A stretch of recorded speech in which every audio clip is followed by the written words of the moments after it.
It's time for Dodger Baseball. Live from Dodger Stadium, COL 9 presents the Dodgers as they take on the Colorado Rockies. Hi, everybody, and a very pleasant Tuesday evening to you, wherever you may be. Once in a while, the numbers don't seem to make sense. Case in point, Dodgers have beaten the Giants 5 out of 9. The Giants have beaten the Rockies 6 out of 8. So you'd think the Dodgers would certainly have good numbers against Colorado. Instead, they have split the 10 games. Tonight, on the mound for Colorado, Alex White.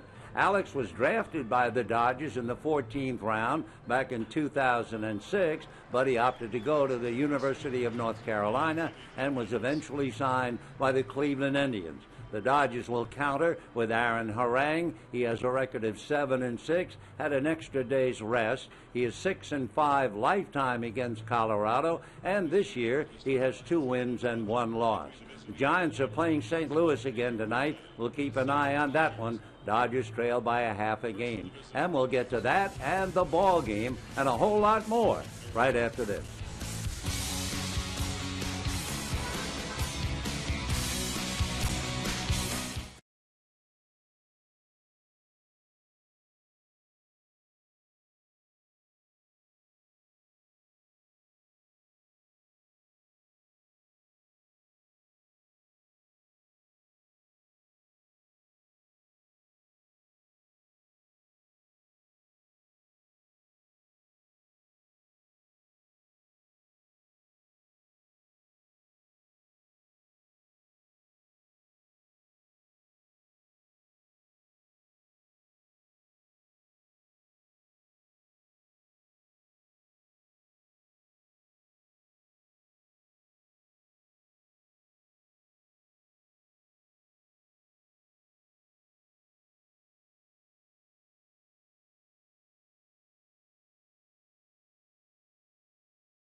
Brought to you by Jack in the Box, where the entire menu is available all day long. And by your Southern California Toyota dealers. Hi, everybody, and a very pleasant Tuesday evening to you, wherever you may be. The Dodgers and the Rockies are ready to roll around Dodger Stadium on a lovely, warm summer's night as Aaron White will be going up against Harang in Game 2 of the 3-game series as the Dodgers continue to chase the Giants by a half a game. And Jim Tracy back at the wheel after a rather explosive evening last night. His ball club, however, has split 10 with the Dodgers, beating the Dodgers 4 out of 6 in Colorado and winning 1 of 4 so far in this series. The last time that Colorado won a series in Dodger Stadium, you would have to go back to September of 2010. Take a look at Jim Tracy's lineup. EY, Eric Young Jr. will be in right field. We're interested in seeing the new shortstop, Josh Rutledge. Then we'll see Dexter Fowler in center, Carlos Gonzalez in left. Jordan Pacheco at third base, Ramon Hernandez behind the plate. Tyler Colvin will be at first base. Jonathan Herrera, the switch hitter, will be at second. Alex White will be on the mound. On the mound for the Dodgers, Aaron Harang, 7-6. Aaron 2-1 against the Rockies this year, 6-5 lifetime. For Aaron, his last time out, he lost against Arizona on July the 30th. So he got an extra day or two to rest, and we'll see what that does to him tonight. We can also bring you up to date. The D-backs are leading the Pirates 7-4 in the bottom of the 8th. Giants are leading the Cardinals 4-2, bottom of the 6th. So Eric Young is ready to chip in. The Dodgers pull up the corners, Hairston and Loney. And Harang from the first base side of the rubber comes over the top, and the first pitch is low, ball 1. 1-0 the count. EY, whose dad hit the first home run in Colorado history against Montreal at the Mile High Stadium, has a look at a pitch low. 2-0 the count. A little bit warmer tonight than last night. Last night at the start of the game it was 78, and it is 80 degrees right now as Harang goes 3-0. So Harang working on the leadoff man, and the next pitch is on the outside corner for a strike. If you walk Eric Young, or of course if he gets on base anyway, he has stolen 12 out of 14. The 3-1 pitch is swung on and fouled away, and they count 3-2. In looking at Aaron Harang working on Young, Aaron has 55 walks. That's a lot of walks for him, more than any other pitcher on the staff. He has struck out 96. 3-2 pitch on the way, swung on, bullet into center field for a base hit. So Eric Young, who came back last night with 3 hits to say hello to his dad's old team, comes right back with a line drive single to center. Senior Eric Young is the first base coach for the Arizona Diamondbacks. And now here is Jeff Rutledge. We have certainly heard a lot about Rutledge, a shortstop hitting .329 with 6 home runs and 15 runs batted in. Rutledge, right-hand batter, checking in at the plate. He's out of Alabama.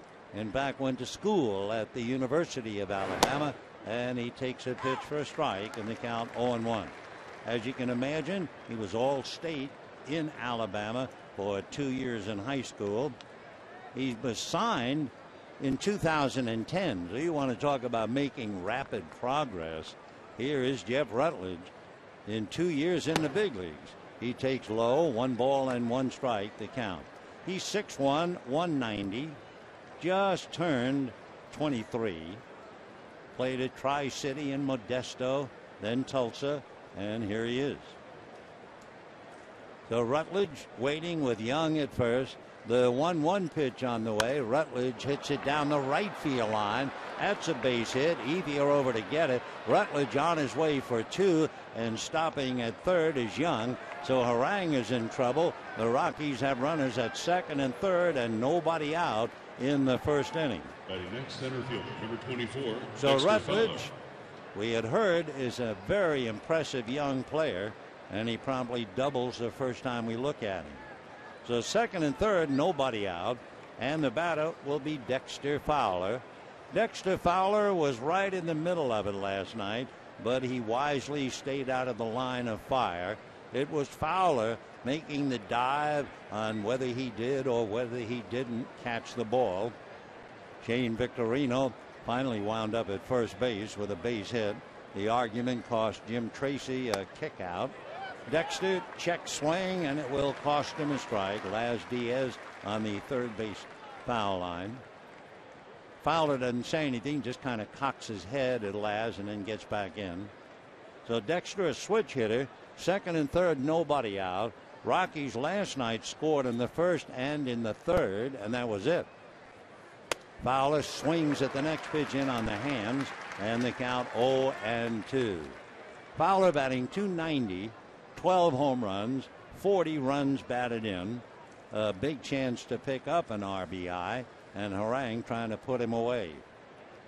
Fowler is hitting .290 from either side of the plate, and he takes very high. So that's a very consistent switch hitter. A .290 batting average for either side. Of course, he runs so fast that batting left-handed gives him a definite edge. He's 6'4", 185, 26 years old, out of Alpharetta, Georgia. And the 1-2 pitch swung on and missed, and down goes Fowler. So Dexter with a big chance, can't do it. He strikes out for the 91st time, and the batter now will be Carlos Gonzalez. Now, I realize it's very early, but let's see what the Dodgers do with him. First base open, and they're going to walk him. Yep. He is so good that they would walk him intentionally in the first inning, and everybody certainly in the National League understands. And the rookie, Jordan Pacheco, will be coming up. Pacheco had 2 base hits last night, knocked in a run, and he's another young ball player who has been very impressive in his first year. He's also pretty much of a contact hitter. So he's the kind of fellow you want up there in a moment with the bases loaded. For Pacheco, he has struck out 31 times in about 300 at-bats. So that makes him very, very tough. So in a moment, with the bases loaded, 1 out, Jordan Pacheco coming up. What's he done as far as hitting into double plays, you might ask? He has grounded into 8.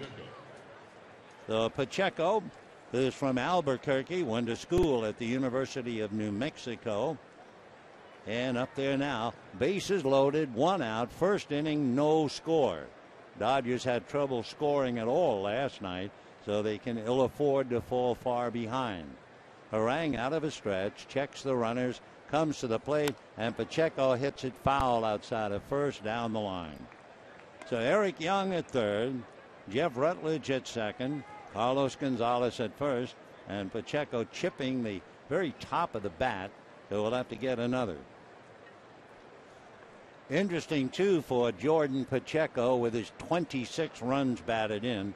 First question, what does he do in the pressure spots? Runners in scoring position and less than 2 outs. Hold your breath. He's hitting .444. So 0-1 to count to Jordan Pacheco. Harang trying to work his way out of a jam. Young, Rutledge, Gonzalez take their leads. And the strike 1 pitch on the way. Ground ball, short hop by Loney. Goes to the plate. They get 1. No play at first. But they do come up with a second out without surrendering a run. So James short hops it and then throws accurately to the plate. And Young is erased 3-2. Everybody else moves up. Rutledge goes to third. Over to second goes Gonzalez. Safely aboard is Pacheco. Here's Ramon Hernandez. Hernandez last night came up with the bases loaded and 1 out and grounded into a double play. He came up with 2 men on base and lined out to center. He had a base hit leading off an inning, and for good measure he struck out. Veteran catcher with the bases loaded. He has 7 grand slams in his career. So Hernandez, right-hand batter, big boy, and a veteran, and he takes a look at ball 1. Ramon Hernandez.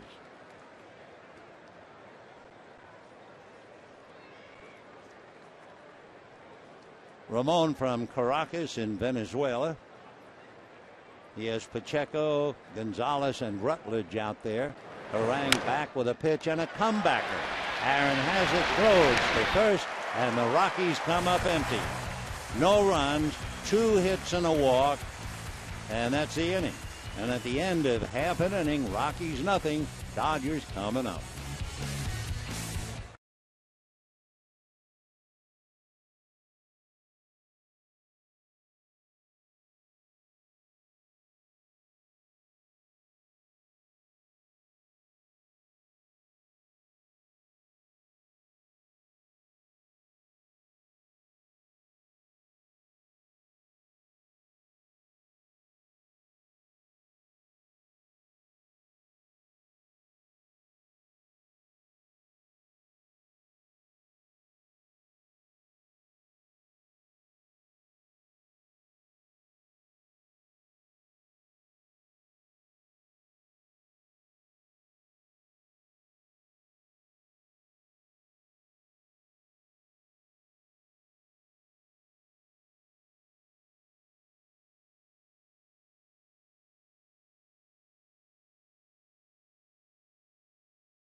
And now we'll take a look at Don Mattingly's lineup, and it will feature Shane Victorino in left field.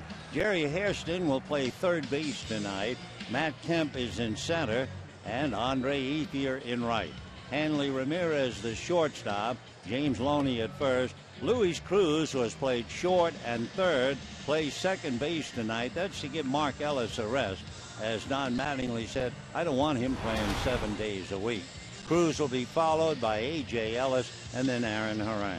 His name is Alex White, and we saw him earlier in June. He went 6 2/3 innings, allowed just 2 runs. He had 6 scoreless innings to start the game. He is basically a sinker ball and a splitter pitcher, so if he is right, you'll see a lot of ground balls. The last game that he pitched, and he was allowed to make 100 pitches, he had 12 ground balls. So Alex, 6'3", 195 out of Greenville, North Carolina. And his first pitch to Shane Victorino off the plate, ball 1. 1-0. Shane hitting .257, 9 home runs, 40 runs batted in. Pacheco plays in on the grass. The next pitch is a little low. 2 balls and no strikes. So with Victorino, and especially hitting left-handed, they don't move the right side of the infield, however. Tyler Colvin is back in a normal depth. The 2-0 pitch on the way to Shane Victorino.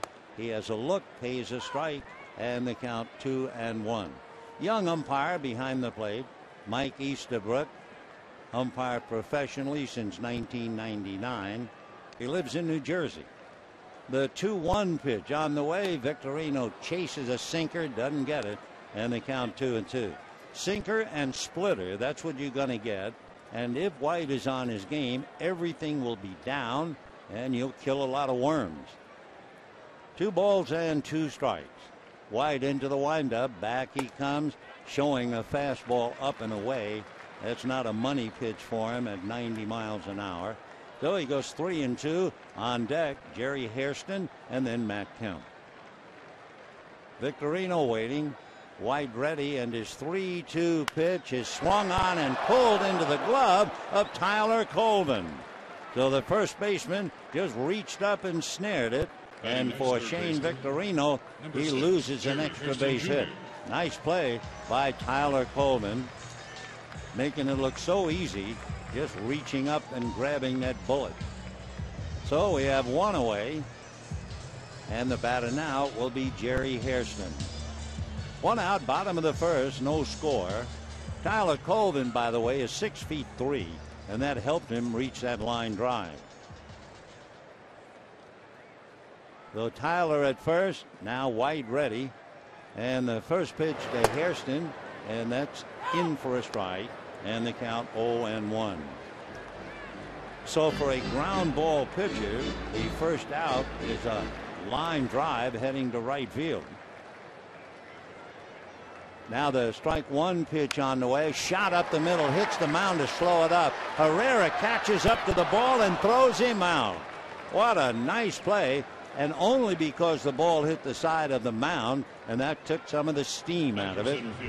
Jonathan Herrera, who played shortstop last night, is able to catch up to the ball behind the bag and then leaps in the air and makes the accurate throw. So one thing for Alex White, he's off to a good start thanks to his fielders, which brings up the point, where is he in walks and strikeouts? He has walked 23. And he has struck out 37. Matt Kemp hitting .349, 16 home runs, 41 runs batted in. White ready and has a sinker at the knees for a strike, and the count 0-1. Alex White has given up one home run to the Dodgers. That was to A.J. Ellis the last time they met. Matt Kemp is 0 for 2 against him in the past. Strike one pitch on the way, and that's low and inside, 1 ball and 1 strike. Remember to keep in mind, more than any other group of pitchers in the league, the pitch count for the Rockies is very, very important. The 1-1 pitch on the way is swung on, a fly ball into right center, and ready to pick it off is Dexter Fowler. So he's had a line drive, then a hard ground ball up the middle, and then a long fly ball, but Colvin saved him, and at the end of an inning, no score.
Survived the first inning unscathed. Now he'll pitch to Tyler Colvin, left-hand batter, and the first breaking ball in for a strike, 0-1. Colvin, out of Augusta, Georgia, lives in South Carolina and went to school at Clemson and was originally a #1 pick by the Cubs back in 2006. Strike one pitch is in the dirt. For Harang, He was in a rough spot. Young single. Rutledge doubled him to third. He struck out Fowler. Then he dodged by walking Gonzalez intentionally. Pacheco hit into a force play at the plate, and Hernandez hit back to the box. The 1-1 pitch, check swing foul. 1-2 the count. Tyler hitting .279, 13 home runs, 43 runs batted in. His grandfather has every one of Tyler's jerseys framed, every trophy he's ever won, every baseball card.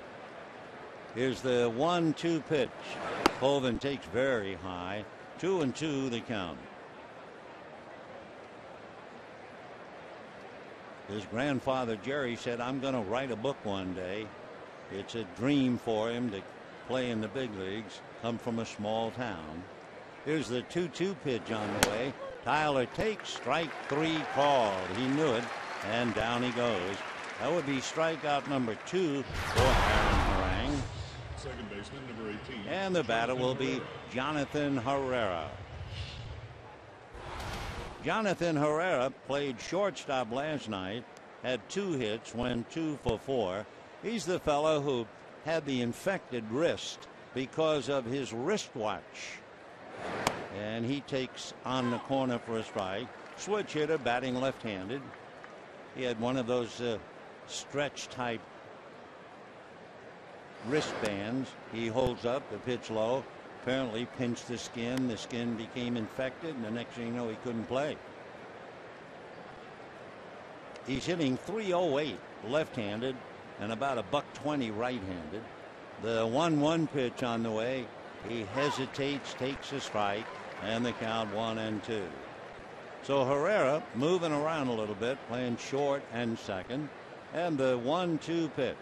Aaron Harang delivers. Little nubber halfway back. Up with it as Harang throws for first in time for the out. So 2 down, and the batter will be Alex White. Kind of disappointing to see Colorado, especially who enjoy wonderful major league playing.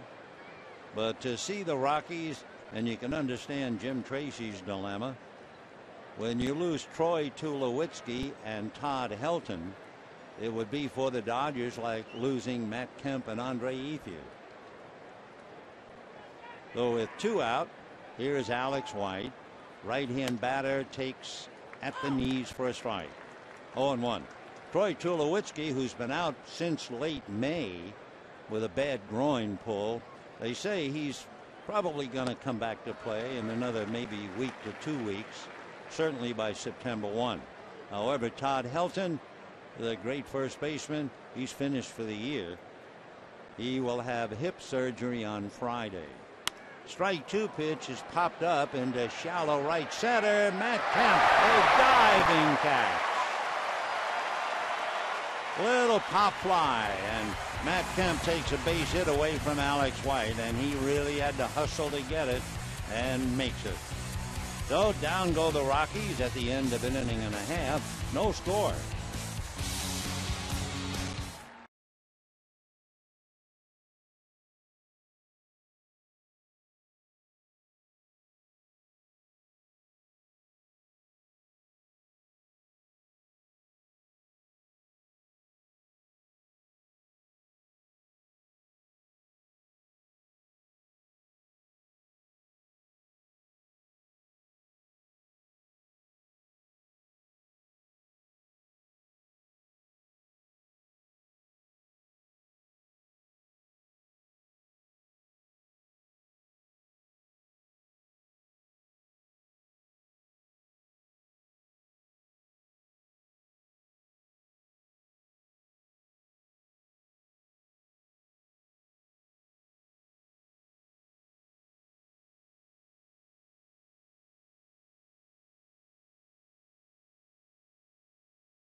Score. We have a little bit of time.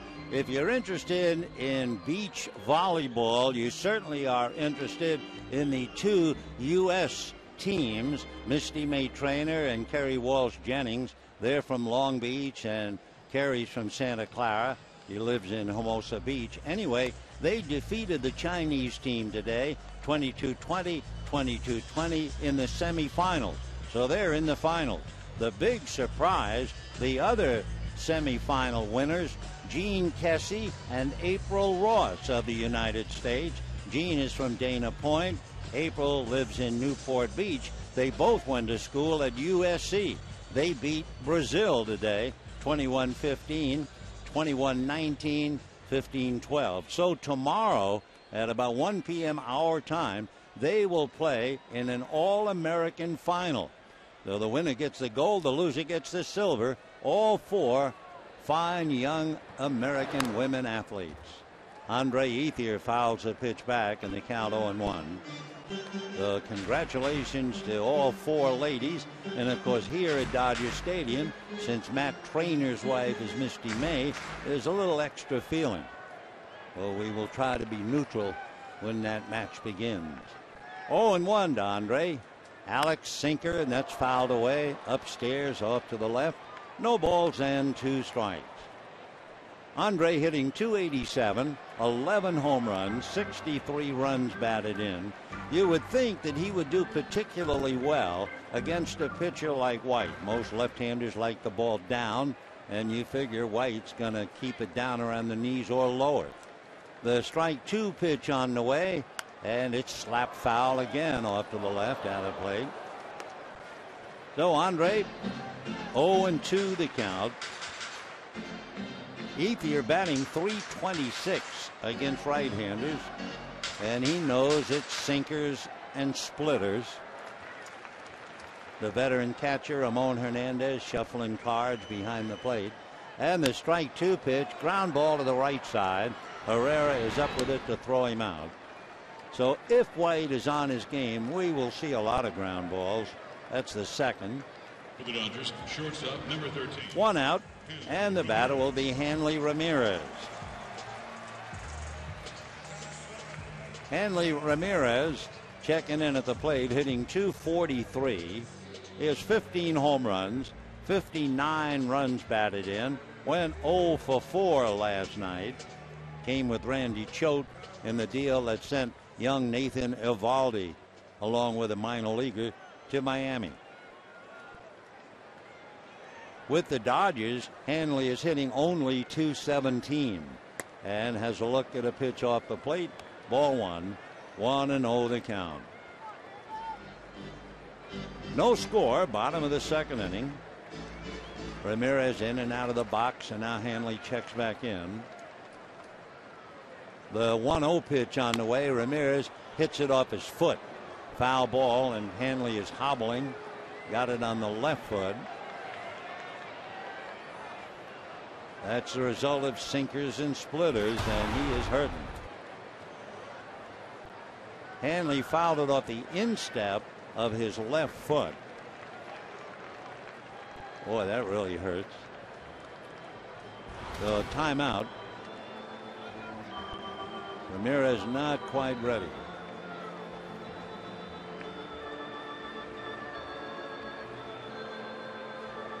Hanley still bent over and now drops to his right knee, waiting for the pain to go away. Don Mattingly's coming out. I mean, he got nailed good. I thought it hit him on the instep. It might have been actually on the ankle bone. They are loosening the laces on his shoes and checking that ankle. Take another look for those watching on television. Hanley raises his left leg high and hit it right down on his left foot. Of course, playing shortstop, he's going to be expected to run well, cover a lot of ground. I think the feeling is starting to come back, and not the pain leaving, not yet. Well, he fouls it, trying to walk it off around home plate. 1 ball and 1 strike to count. No score, second inning. Ramirez says, okay, let's keep playing. Alex White into the windup, and the pitch to Ramirez swung on and missed, down and away off the plate. They really squeezed the left side of the infield. You have Rutledge way over in the hole, very near Pacheco. They move Herrera near the bag at second, but he's still on the right side of the bag. And Ramirez, hard ground ball, believe it or not, through the squeeze on the left side. Hanley limping as he goes to first. Boy, that is an accurate base hit. How he found that hole between Pacheco and Rutledge after they were playing him over there. But he hit it so hard it went by the diving Pacheco. So a one-out single to left. I don't believe that Ramirez is playing possum. He limped going down to first. The batter now, James Loney. A healthy Hanley Ramirez with good wheels. The old timers always referred to the legs and feet as wheels. Ramirez has stolen 16 out of 21, but after taking that shot on the foot, remains to be seen whether he can run as normal. One out, second inning, no score. James Loney at the plate. He pulls it on the ground, backhanded by Colvin on the bag. High throw to second, however. And remember, once Colvin stepped on the bag, it was no longer a force play. It had to be a tag play, and the throw was high. James Loney did that twice, and each time in back-to-back games, it cost the Dodgers a run. So we'll see what happens now. So Loney grounds to Colvin.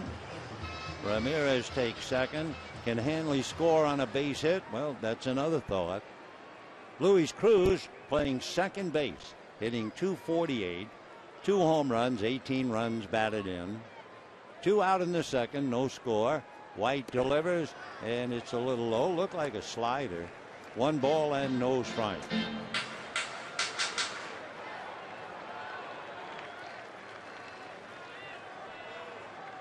One and 0 the count. Wide ready and comes back, and this one same spot, low and away, ball 2. He does have a slider. We knew he had that 2-seam fastball, which is a sinker, and then the splitter. He has a changeup. He doesn't trust it too much. Here's the 2-0 pitch on the way. A look back at Hanley Ramirez, and a sinker in the dirt, gets away. And over to third goes Ramirez. So Alex White unable to find the strike or find the glove of Ramon Hernandez. Throws it, bounced it right in front of the plate. So it'll be his first wild pitch. Ramirez at third with 2 out. Rockies have to be slightly frustrated, leaving the bases loaded in the first inning. Remember last night the Dodgers were thoroughly frustrated. The 3-0 pitch off the plate, ball 4, and that'll bring up A.J. Ellis. Last night the Dodgers were 0 for 8 with runners in scoring position. In that spot they had a double play, and they also had 5 strikeouts. Now A.J. Ellis has a home run in the past against Alex White. A.J. hitting .285. 10 home runs, 33 runs batted in. Last night he was hit by a pitch, walked, reached on an error, and flied to left. So Ellis 0 for 2. And you have Aaron Harang on deck. Out of a stretch goes Alex White. Checks the runners at the corners. Back to A.J. In for a strike. Inside part of the plate. And the count 0-1. Ellis, who worked so hard to get here, and then really seizing the opportunity and turning in a dazzling year. 2 for 4 with that home run against White in the past. No balls and 1 strike to A.J. White back with a sinker that misses. 1 ball and 1 strike. He's throwing his 2-seamer at 90 and keeping it down. So you have Hanley Ramirez, a 1-out single. Eventually works his way to third on the wild pitch. 1-1 to count. Here comes White. And that's a good fastball on the inside corner. Again at 90. 1-2 the count. A.J. not arguing. He has a conversation going on with Mike Easterbrook, the umpire. All right, he's back up. 1-2 the count. Hernandez wigwagging some signs out. White checks the runners. Now comes to A.J. and it's a little low. 2-2. Alex White, with all of it, he's only 23. He will be 24 on the 29th of August. He was signed late in 09, began pitching in 10, so in just a blink of the eye, he's been a big league pitcher. He got a lot of money when he signed with the Cleveland Indians. 2 balls, 2 strikes, 2 outs, so the deuces are wild indeed. No score in the second. High chopper slowly to short. On the run is Rutledge to get him, and that's the inning. So the Dodgers continue to come up empty with runners in scoring position. Ramirez walks off slowly, and at the end of 2, no score.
Summertime, and that's what we have right now. 80 degrees when the game started. We'll see about Hanley Ramirez, whether he can handle the position, covering a lot of ground at shortstop with a bad foot. That foul ball really had to hurt. As far as Alex White is concerned, he is doing what we expected, and that is a lot of ground balls. He's had 4 ground balls in 2 innings, 3 ground balls in the second inning alone. But you can also tell you, as Eric Young checks in, that the Diamondbacks beat the Pirates 10-4 and did it in the last 2 innings. D-backs scored 4 in the 8th and 3 in the 9th to come from behind. EY takes off the plate, ball 1. Eric Young single to center in the first inning, so he's had 4 hits in 5 at-bats in the series. Batting .286. 1-0 pitch on the way is pulled foul. 1-1. Chris Johnson, the big man for the Diamondbacks, he hit a 3-run home run in the 8th and then a big 2-run home run in the 9th. And since Arizona got Chris, he's batting .345. 1-1 pitch to Alex is a little flare, and that's going to drop for a base hit into shallow left center, so they can't get Young out. Little fly ball single. Tomorrow at 7:10, the first ever Clippers night at Dodger Stadium. Purchase the ticket pack, receive a ticket to the Coca-Cola All-You-Can-Eat Pavilion, and a Dodgers and Clippers themed LA cap. Tickets are limited, only available at Dodgers.com/Coca-Cola. Clippers. All right, EY aboard again.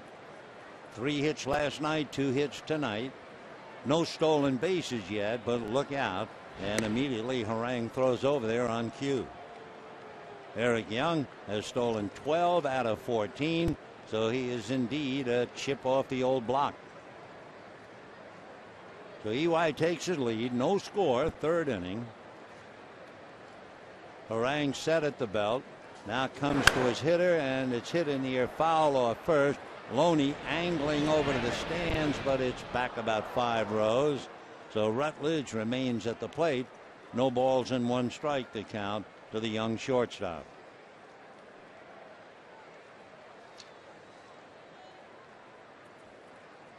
So Rutledge back up to the plate. We mentioned it last night.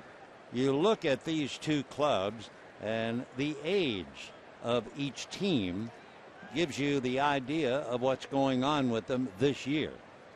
Here's the strike 1 pitch, and Rutledge takes high.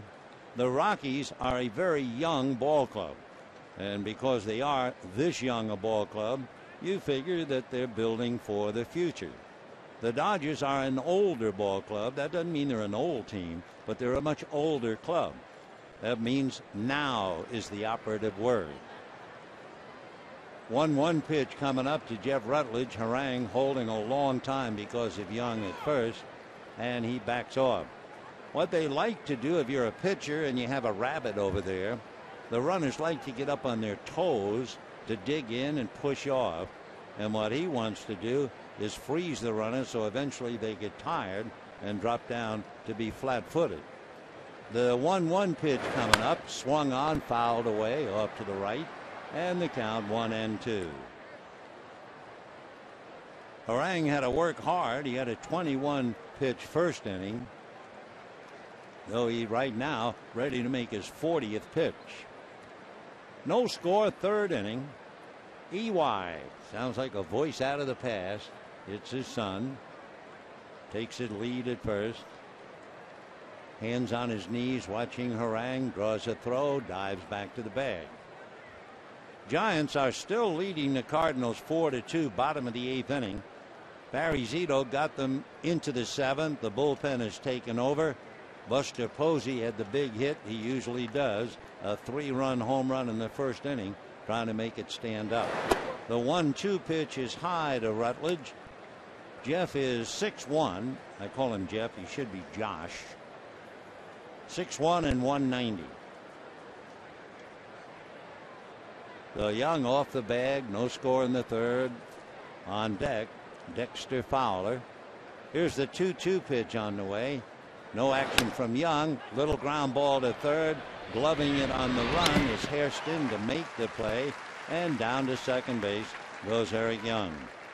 So Rutledge taps to 3rd, 1 down, and the batter will be Dexter Fowler. Dexter Fowler in last night's game hit in the number 2 slot, had a single to right field, and went 1 for 4. Came up with 2nd and 3rd, nobody out in the 1st inning, and struck out. Top of the 3rd. No score in the ball game. Rockies no runs, 3 hits. Dodgers no runs, 1 hit. Fowler, switch hitter, batting left-handed, will put a lot of pressure on the infielders, and he hits a high pop fly to Hanley Ramirez, who goes out on the grass to make the catch. So Fowler doesn't hang around, and with 2 out and a runner at 2nd, the batter is Carlos Gonzalez. First thing A.J. Ellis did, knowing Gonzalez, he looked over at the bench. Are we going to walk him again? With 2nd and 3rd and 1 out, they walked him, and sure enough, they're going to walk him again. Carlos Gonzalez, Cargo. The reason why, among other things, he's hitting .326. He has 20 home runs, 74 runs batted in, and there's just no reason to let him beat you. He is right up there. Carlos Beltran, Matt Holliday are ahead of him. He takes outside. 2-0 the count. So that puts a lot of pressure on the rookie, Jordan Pacheco, who's waiting on deck. Harang comes back. The first and second with 2 out, and Pacheco hit into a force play in the first inning, and he'll be up in a moment. Last night, the very impressive young third baseman was 2 for 4, though we'll see what he does now. Pacheco hitting .308. He has a home run and 26 runs batted in. When you talk to the hitting coordinators, they'll tell you the reason that Pacheco is doing so well with not much experience. He has really learned, grammatically incorrect, but to wait on the ball, to stay inside the ball. You don't really commit until the very last second. Of course, you have to have very quick hands, and he has them. So here's Pacheco, 2 on, 2 out. He has a look at a pitch on the outside corner for a strike, and the count 0-1. Carlos Gonzalez, by the way, is no slouch at running. He's stolen 14 out of 17. So they have 26 stolen bases out there on the base paths, with Eric Young's 12. Pacheco has been a very tough hitter, even though he is just a kid. With runners in scoring position and 2 out, he's hitting .377. So he's got Eric Young at second, Gonzalez at first, 2 out, no score, third inning. Right hand bat awaits. Harang delivers. A little slow roller by the mound, charging to pick it up as Cruz and make the play. So for young Pacheco, twice he's had a golden opportunity. Each time he has come up empty, and at the end of 2.5 innings, no score.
Maybe it's catching.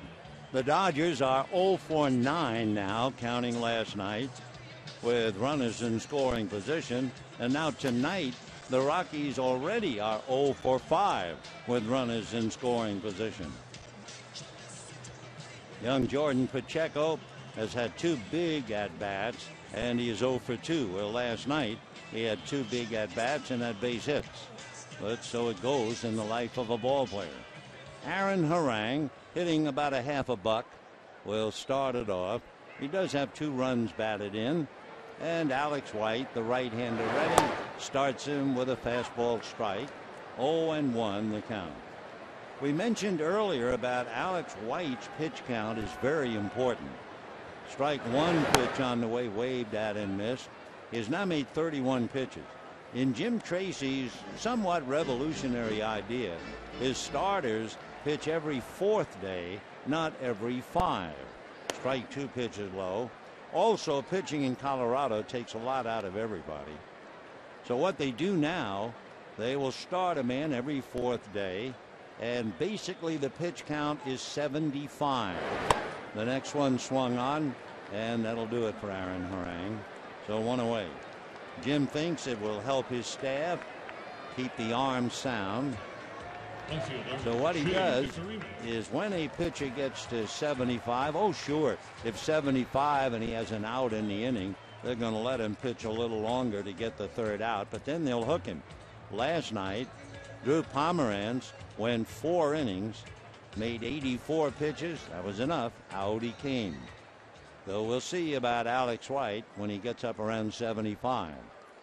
1 away. Here's Victorino. Hit a bullet one-handed by Tyler Colvin at first base, and he looks at a strike. Victorino batting .257, 9 home runs, 40 runs batted in. Strike 1 pitch on the way. He has a look, and it's bounced in the dirt. 1 ball and 1 strike. Tomorrow night, that will be the concluding game of the series and the final game of the homestand. Jeff Francis will go against Chad Billingsley. 1-1 pitch on the way. Victorino looks. It's low, ball 2. After tomorrow's game, Joe Blanton, the rest of the boys, Chad Billingsley, they'll all move out, and they're heading for Miami. The 2-1 pitch to Victorino, and that's low, ball 3.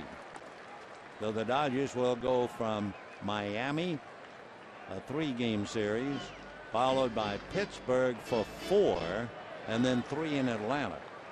3-1 pitch, Victorino swings, fouls it away, 3-2. After that long, somewhat arduous road trip, Dodgers come home and immediately go head-to-head with the Giants. For the Dodgers, basically, the theory is you got to beat up on Chicago, which they did, Colorado, which they haven't, and they have to also go after Miami. 3-2 pitch is off the plate, ball 4. 1-out walk will bring up Gary Hairston. Hairston grounded out in the first inning. Third baseman, number 6, Jerry Hairston Jr. White had walked Cruz in the second inning, though he has walked 2, committed a wild pitch. White's numbers, always good to look at. He has walked 24. He has struck out 37, not particularly good. You want at least 2-1. Alex from a stretch comes to his hitter, and the first pitch in for a strike to Hairston, 0-1. Jerry hitting .277, 4 home runs, 26 runs batted in. He's playing third. They're resting Mark Ellis tonight. Luis Cruz is playing second. Victorino off the bag. Shane has stolen 25 out of 29. And the pitch to Hairston in for a strike. 0-2. So Victorino held on by Colvin. 1 out, 3rd inning, no score. Hairston, a look down to Tim Wallach. Hairston has grounded into 7 double plays. And of course, against the sinker baller, you're certainly not surprised if you see a DP. White to his stretch, looks over to see what Victorino's up to and decide you better go over there. Alex White out of North Carolina, a Tar Heel who almost became a Dodger. They drafted him 14th back in 2006. He went to the University of North Carolina and then on to Cleveland. The strike 2 pitch on the way. Hairston backs off. It's low and inside, ball 1. How did White get to Colorado? He was involved in the deal that sent Ubaldo Jimenez to the Indians.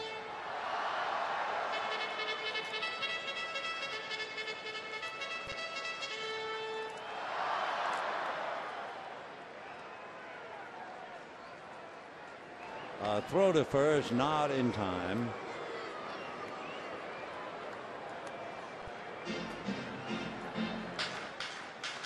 Talking about Cleveland, they lost one of the toughest games this year to the Minnesota Twins. I mean, there are a lot of ways to lose games. The Indians appeared to have a lock on their game. They were leading 8-5, bottom of the 10th inning, 2 out, nobody on base. I mean, that's about as close as you get to taking it back to the game. And the meltdown was rather historic. They blew the lead. Here's the 1-2 pitch, and that's going to be a little low, and the count 2-2. So Alex White keeping the ball down. Matt Kemp waiting on deck. 2-2. They figured out statistically for Cleveland, with a 3-run lead, bases empty, and 2 out, the chance of winning is 99.5%. Here's the 2-2 pitch. There goes Victorino. There goes the ball, but it's hooking foul and down the line into the stand. So Hairston, who has 4 home runs, got a lot of it, but stung it foul. And back to first base goes Victorino.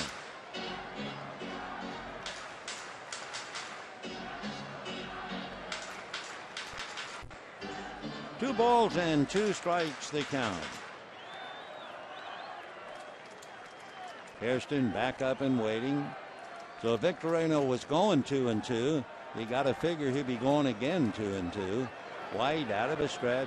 He's going, and the pitch is fouled at the plate, and Hairston got it off the foot. And that's what happens when you're swinging at a sinker ball pitcher. So the left side of the Dodger infield has sore feet. The identical spot, Hairston hit it in the instep of his left foot. Hanley Ramirez certainly has empathy.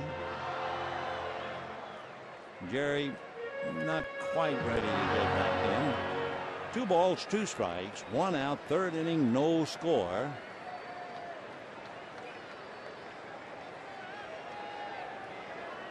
Now the 2-2 pitch on the way. Victorino figures to go. Yep, there he goes. And the pitch inside. Good throw. And it is still not in time as Victorino sneaks in. So Hernandez got it down there in a hurry. But Victorino steals his 26th and his 2nd as a Dodger. It was a tough pitch to handle. It almost hit Hairston. The throw was very accurate but late. Pitch was so far inside, though Hernandez had to reach in to get it. Gunned it down too late. And the count is now 3-2. 1 out, no score, 3rd inning. Victorino at 2nd and Matt Kemp on deck. Hairston waiting. Here comes the pitch. Swung on, fouled away off first. Out of play. To follow up on that story we told you about Cleveland blowing the game in the 10th inning with 2 out, a 3-run lead and the bases empty. Tonight, the Indians lost their 11th straight. Minnesota scored 3 in the 9th and beat them 7-5. So maybe it's just as well for Alex White that he is no longer with Cleveland. Wow. A little meeting at the mound. Ramon Hernandez going out to talk to Alex. No runs, 3 hits for the Rockies. No runs, 1 hit for the Dodgers. Victorino checking with Wallach. Just 1 out, right? And Tim said yes. Though Hairston giving it a battle. 3-2 the count. Been an 8-pitch at bat so far. So this will be the 9th pitch. Alex hands at his sides, looks into Hernandez. And the 3-2 pitch to Jerry Hairston coming up.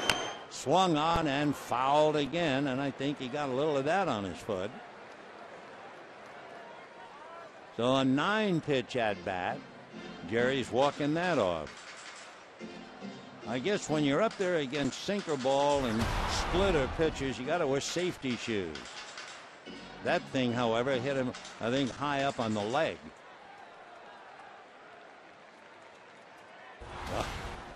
All right, Jerry's going to give it his best shot again. He kind of screws his cleats into the ground. 3-2. Out of a stretch goes Alex White. Here he comes again. High fly ball to center, but Daddy Longlegs Dexter Fowler makes the catch. Victorino will hold a one-hopper on the money to third. Boy, do I miss one thing before the games, and that is what we used to see all the time, outfielders throwing to the bases. In the old days, you'd see infield. That was always fun. But then the outfielders. First they would throw to second, then they would throw to third, and then finally they would throw home. They don't do that anymore, and it's a shame for those of us who loved it. But right now, Dexter Fowler makes a strong one-hopper to third base. Victorino wasn't going to try to come over anyway. So here is Kemp, lined out to center in the first inning.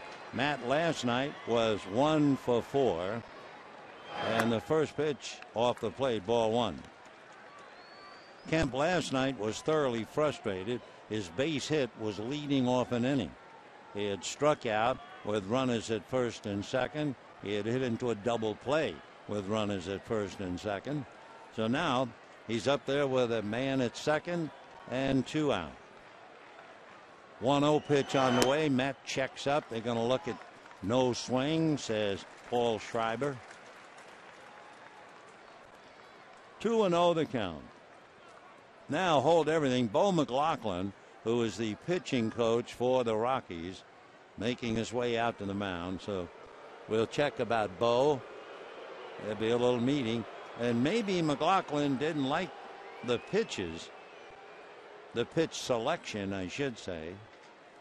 He might also be talking about the fact you have a tough left-hand hitter on deck. The White is talking to Ramon Hernandez, so it might be the pitch selection. So Bo turns now. Ethier waiting on deck. 2 balls and no strikes. Bo McLaughlin replacing Bob Apodaca as the pitching coach. He lives over in Mesa, Arizona. Okay, 2-0 the count to Matt Kemp. Alex ready, and the right-hander delivers, swung on and missed. 2-1. That was a good 93-mile-an-hour fastball away. I love to watch Matt Kemp swing and miss. What I mean is I love to see the full swing and the bat speed. Wow. 2-1 to count. Like trying to count the blades on a fan in action. Here's the 2-1 pitch coming up. They set away, and it's going to be a wild pitch. In saying they set away, they were trying to explain Ramon Hernandez was way off the plate. That was not intended to be a strike, but it certainly wasn't intended to be a wild pitch. But that's what it was. So that will be the second wild pitch charged to Alex White.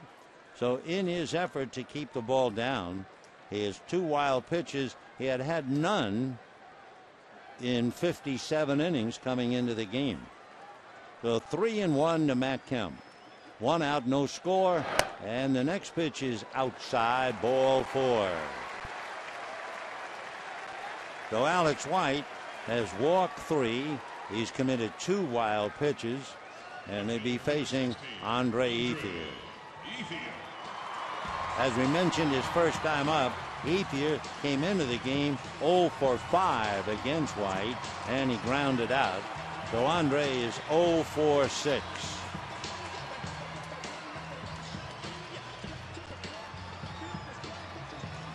Ethier in and out of the box, hitting .286. 11 home runs, 63 runs batted in. 2 out. Matt Kemp at first base.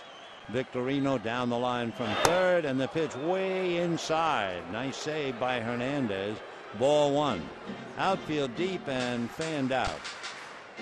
If this were earlier in the year, you'd be wondering about Matt Kemp trying to steal second and take the force play away from the infield. But he hasn't been doing any running since he hurt his leg. So Matt at first, Shane at third, Andre at the plate. There goes Kemp, and the pitch inside. He's going to belly whopper in without a play. So maybe that's a good sign that Matt's starting to feel well enough to run. So he'll get a stolen base. So Victorino stole second. Kemp steals second. As we said, that puts a little extra pressure on the infield. Now they're going to walk Ethier intentionally and go after Hanley Ramirez.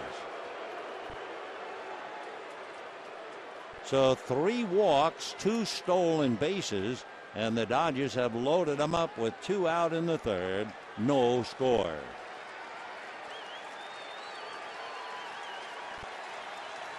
So Ramirez, who has the only Dodger hit, came up in the second inning. Remember how they pinched the left side of the infield, where Rutledge and Pacheco really tried to shorten up that shortstop hole, and somehow Hanley was still able to drive a hard ground ball by the diving Pacheco.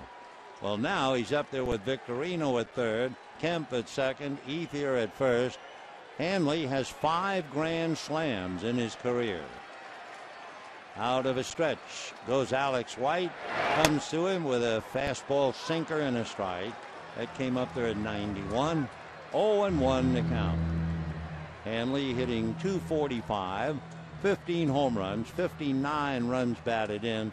We talked about the pitch count being very important for Alex White. Well, this will be his 31st pitch in the inning. Strike 1 pitch fouled away, 0-2. And remember that great at bat for Jerry Hairston. Even though Hairston flied out, it was a 10-pitch at bat and certainly had something to do with bothering Alex White. And if indeed Colorado figures with that 75 pitch count, this is a big inning. He has now made 60 pitches, and the strike 2 pitch to Hanley Ramirez is just outside. Hernandez again sitting off the strike zone. 1-2 to Hanley. Gonzalez deep, Fowler deep, Young deep. Infield committed to third. Herrera way over to the right to fill up the middle. Rutledge right about on the rim, deep at short. And the 1-2 pitch coming up. Ramirez takes low and away. Alex White's been trying to hit that outside corner and has failed to get himself in this mess. 2 balls, 2 strikes, 2 out. Waiting on deck, James Loney. And Ramirez trying to get the Dodgers on the scoreboard. All right, Alex White out of his stretch. 2-2 pitch on the way is low. Ball 3. So he walked Victorino, then he got an out. Then he walked Kemp. Then he walked Ethier intentionally. And he's struggling again. 3-2 to Ramirez as Loney gets ready. 2 out. Jim Tracy dying a little bit in the Rockies dugout. Huge pitch. 3-2, 2 out, bases loaded, no score. White out of the stretch. Here he comes. Swung on. Fly ball to left field. Carlos Gonzalez is there. Makes the catch. So Hanley Ramirez, a lazy fly ball to left. The Dodgers continue the drought. They failed to score. That was a 35-pitch inning for White, and it's no score at the end of 3.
Junior $6 burger made with 100% Black Angus beef.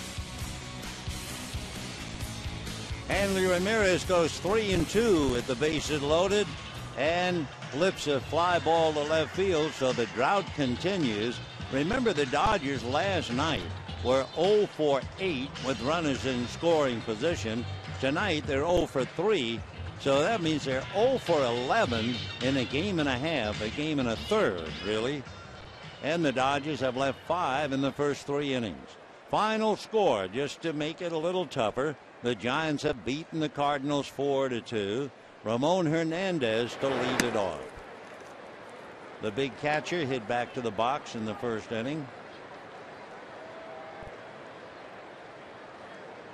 1 ball and no strikes. Ball 2.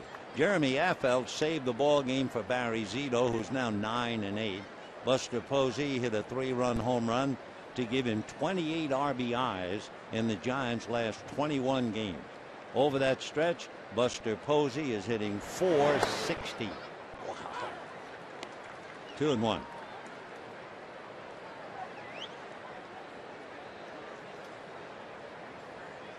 No score, 4th inning. Dodgers drawing blanks last night for 9, so they've gone 12. They did score in the 9th inning of the last game with the Cubs. 3-2 the count to Ramon Hernandez. Chris Capuano. You can't ask for more from a pitcher. His earned run average is 2 here at Dodger Stadium. He turned in just 2 runs in 7 innings last night and took a loss. Pop fly. Hernandez lifting it, and it'll be caught by Victorino. 1 away. You know, it's not too late for Dodger season tickets. Not late at all. You can still purchase today. You'll receive all of this year's new benefits and partial postseason rights. Great locations. That's really something. Between the bases, and they are available. So to purchase, visit Dodgers.com/season tickets. Ah, the enthusiasm of the youth. Here's Tyler Colvin. He hit a home run against Harang earlier. A 1-hopper at Loney. 2 down.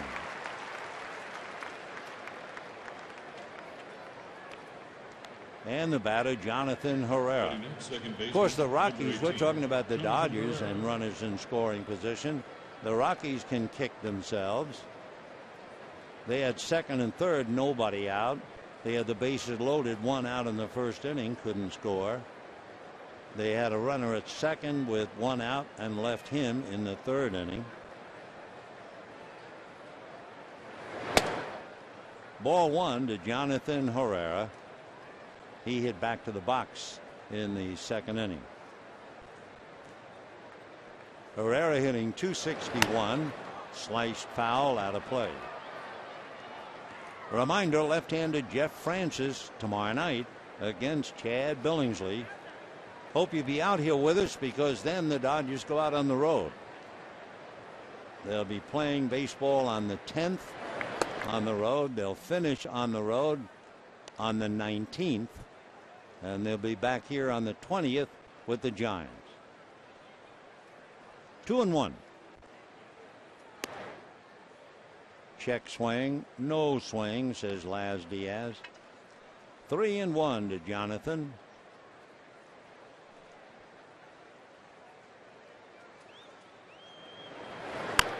Fouled away. Aaron Harang has now made 60 pitches. Alex White made 64. That 3rd inning was brutal for Alex. A 35-pitch inning. Fastball up and in takes care of Herrera. Rockies go in order. And at the end of 3.5 innings, no score.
Cable.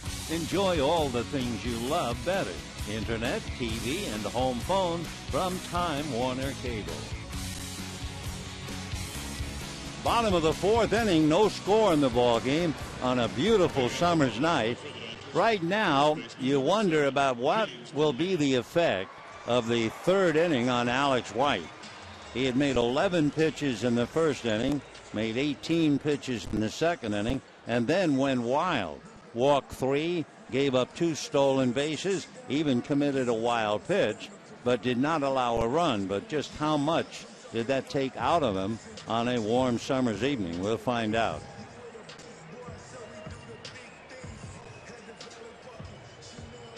So Alex, after 64 pitches, and if Jim Tracy does what the pattern he has set, if he tries it again tonight, White gets up around 75 pitches, they'll really be keeping an eye on him.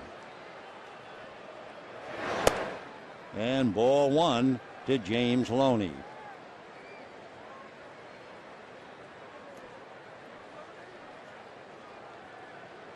Loney grounded hard to Tyler Colvin, 0 for 1.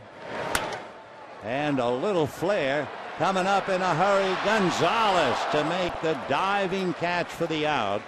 Laz Diaz way out there in left field to make sure he could call it. So Gonzalez takes a base hit away from Loney. Just did hold on to it. You know, the outfielders, they have like baskets for gloves, so they don't really have any feel. The gloves are so big, the traps are so large, sometimes they're not sure if they caught it or not. Dexter Fowler, of course, with that big peach basket he has, will now use it on the fly ball up the bat of Cruz.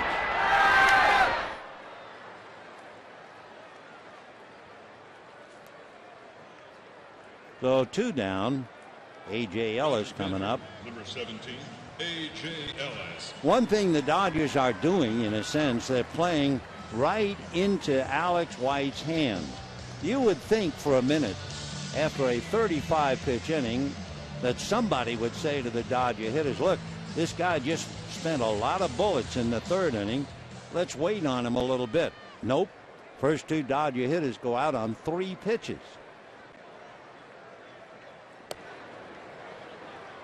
You're right. What do I know? What am I, crazy? They're major league players. This isn't Sandlot. Well, Ellis is going to take a couple. 1 ball, 1 strike. 2 out. No score. 4th inning. And remember, the Giants have won. So did Arizona. So they're trying to put a little squeeze on the Dodgers. Dodgers and Rockies, they're close to the first place team against the last place. All they've done is split 10. That's fouled. 1 and 2 the count to A.J. Ellis. All right, now let's see. Alex White has made 70 pitches. We were saying 75 to 80. And then normally they take the pitcher out. We'll see. 1 and 2. We were talking about peach baskets and all that for those big trap gloves that the outfielders have. But if you're playing second or short, that's when you have the small glove. The reason, of course, when you're trying to turn a double play, you make the catch, you don't have to reach and find the ball. It's got to be right there.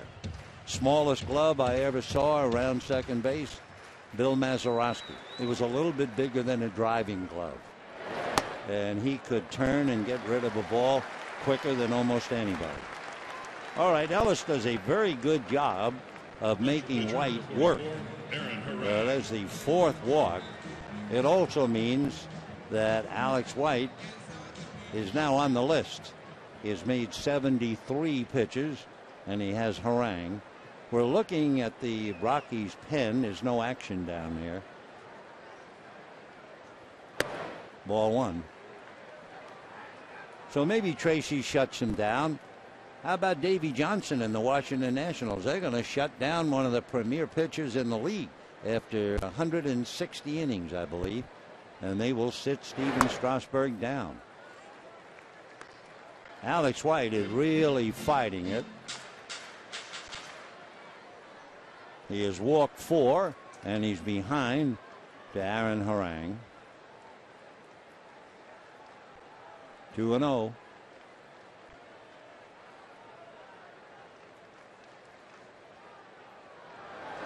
Boy, he can't throw a strike now. He is really having a problem. That's why it seemed foolish for Loney and Cruz to go up there and dispose of their at-bats in a total of 3 pitches. But 3-0 to Harang. Strike. You have 2 out. 4th inning, no score. Ellis isn't going anywhere. Victorino is on deck. They're not going to hold A.J.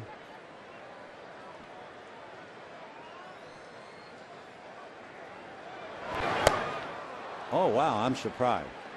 A little surprised that they let Harang swing. Aaron has 2 hits. He has struck out about half the time. 3-2.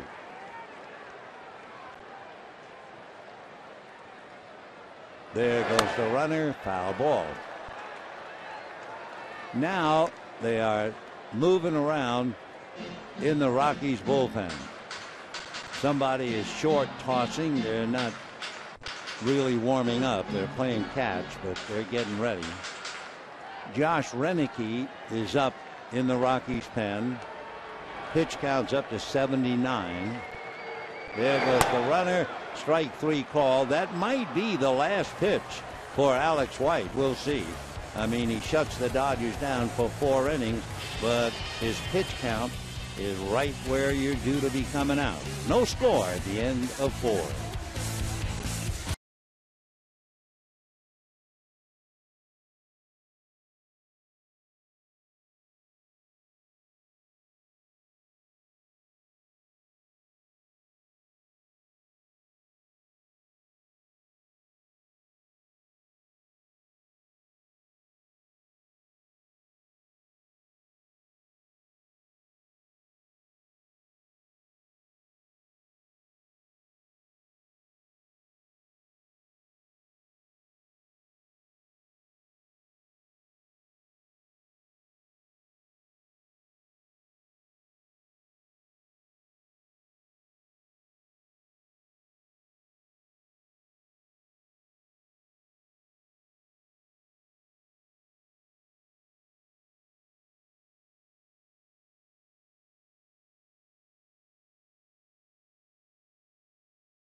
Sounds biblical.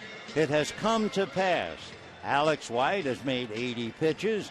He has shut the Dodgers down, but 80 pitches means see you later.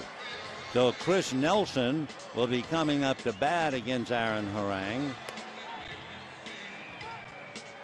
One thing the Dodgers did, it took them a little while. Remember, we told you that Loney and Cruz, after White had made 35 pitches in the first 3 innings, Loney and Cruz made out a total of 3 pitches. So leave it up to the number 8 and the number 9 hitters. A.J. Ellis saw 6 pitches, and then Aaron Harang saw 7. That made it a 16-pitch inning in the 4th inning, and it pushed Alex White right out of the game. It has to be tough for Jim Tracy, but it's his idea. So they'll be bringing in a new pitcher in a scoreless battle. And we figured that the pitch count would result in White leaving. So here's Chris Nelson. Nelson started at second base last night and went 1 for 4, hitting .256, 5 home runs, 23 runs batted in. And ball 1. So a nice 4 innings for Alex White, but he makes 80 pitches. Pomerantz went 4 innings last night, made 84 pitches. They hooked him. 1-1. One thing for sure, you can credit Jim Tracy for it. Your pitchers need some rest, especially if you're pitching in Colorado, the Mile High Stadium in Denver. And he has thought it out, and that's his plan. 2-1. That's a strike. 2-2. Aaron Harang, his pitch count up to 65.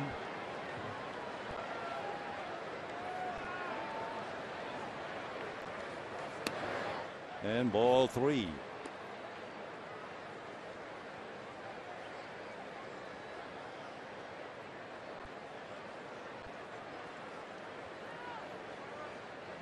Three and 2. And strike 3. Nelson trying to hold up, couldn't do it, and down he goes. Walks back as if in shock. 4 strikeouts for Aaron Harang.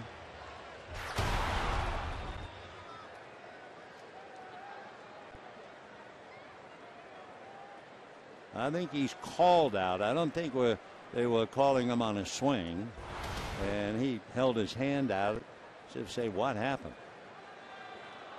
Well, here's EY, single to center, single to left. 2 for 2, 5 for 7 in the series. Dodgers pull up the corners, and he just bangs it up the middle. They can't get him out. So EY has 6 hits. Boy, would Daddy be happy. Now batting number 14, Josh Rutledge. The only interesting thing really, though, about Eric Young having 6 hits in the 2 games, he has not tried to steal a base. You keep waiting for him to run. He has stolen 12 out of 14. And here's the shortstop, Jeff Rutledge, double to right, rounded to third. And hits it in the air to deep left center. That's over Kemp's head. Hits the base of the wall. Here comes EY, who relayed to the plate way offline. He scores standing up. And the Rockies get on the board and lead 1-0. So Rutledge hits a shot to the left center field wall. Boy, they told us he's a good-looking player, and he now is 2 for 3, double to right and double to left center. Got a breaking ball and got all of it. Kemp had no chance as it hit about midway up the wall.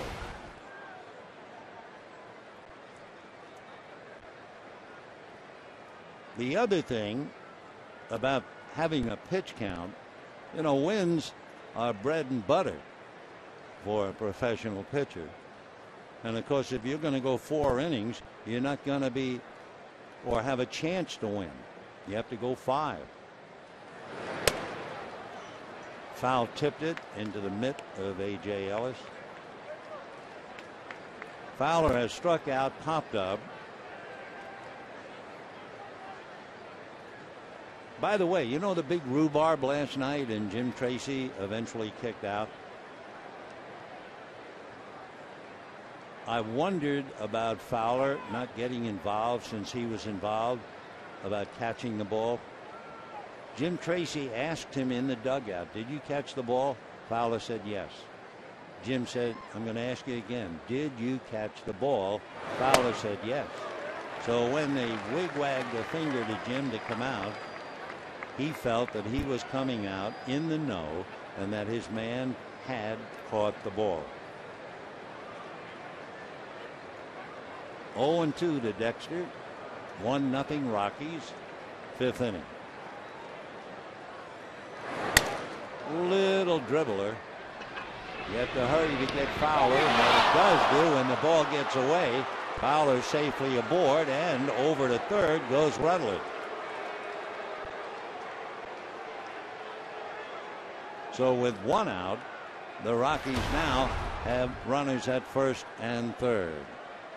It'll be an error charge to Loney. Just dropped it. Had his foot on the bag and everything. Cruz got the ball over to him. Good throw.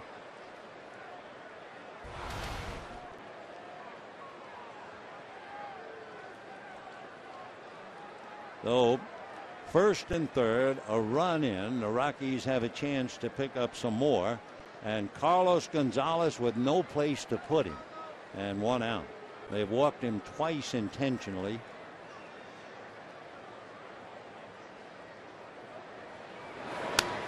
Oh, and 1.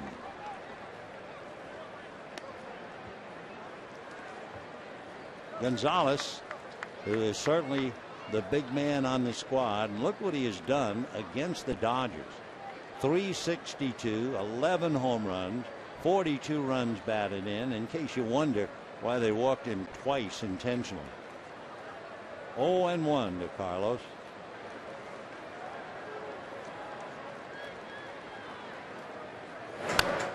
And 2. Carlos is 6'1", 225, 26 years old. He'll be 27 in the middle of October, from Maracaibo in Venezuela. The big mystery is how could they have done it? The Diamondbacks had him and they let him get away.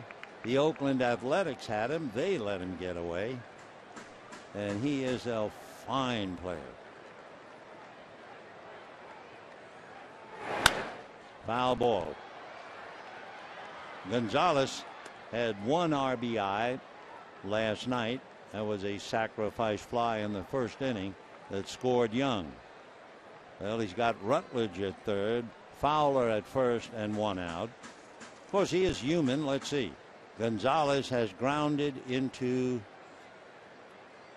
8 double plays. 0-2.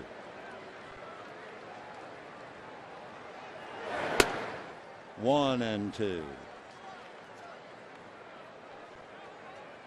Gonzalez swings and misses at a lot of pitches. It's tough to put a play on. He averages a run batted in about every 5 at bats.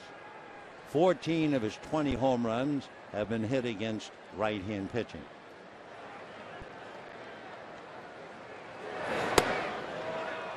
Just missed inside at 92. 2 balls and 2 strikes, the count. How many times has he picked up a runner from third base? 23 times. Well, the runner is Rutledge, waiting for the call. 2-2. 3-2. On deck, the rookie Jordan Pacheco. They go 3-2. Let's see whether they'll even pitch 3-2. Yep.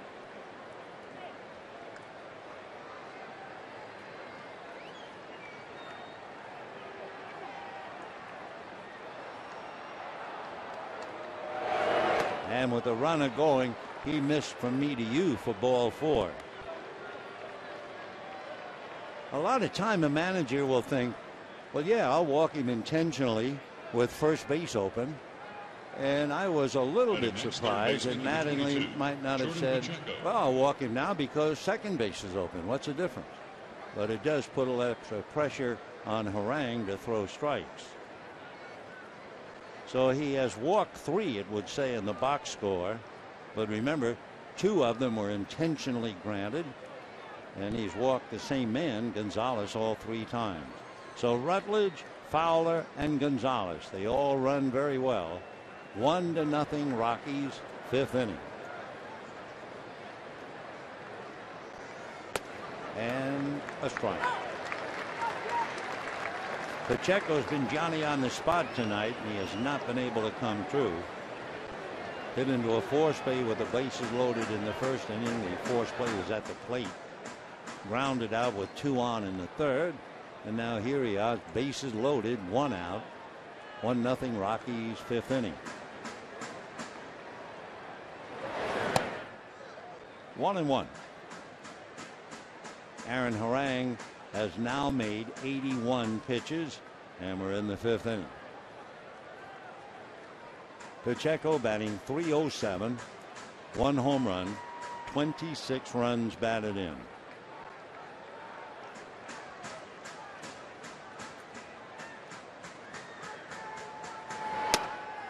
And a strike. 1-2 to Jordan, the boy from Albuquerque.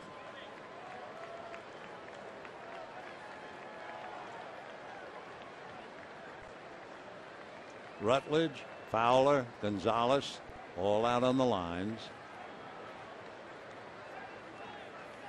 And ground ball up with it at second base as Cruz throws for first, double play. And so Pacheco, who had a good night last night, is having an awful night tonight. He goes 0 for 3. Dodgers bail Loney out because of the error, and it's still 1-0 Rockies.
Strike and Rich Scratchers.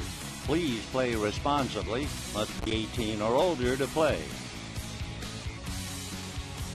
The Rockies have left 7 men in their 5 innings of at-bat, but they managed to get 1 home, and they lead 1-0. Out of the bullpen comes Josh Renicky. Does that name sound familiar? Well, he's the son of Major Leaguer Gary Renicky, who is here scouting tonight. He's also the nephew of Ron Renicky, the manager of the Milwaukee Brewers. And he has 2 brothers, Garrett and Jason, who are in the minor leagues. Chris Nelson, who batted for Alex White, stays in the game at third base. And they will lift the hard-pressed Pacheco, and they will put Renicky in his spot.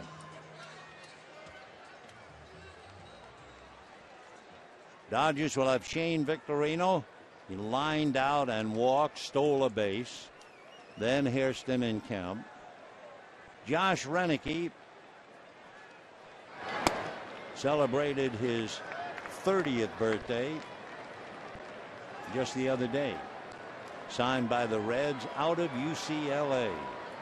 In football, he was a wide receiver for the Bruins and then played baseball as well.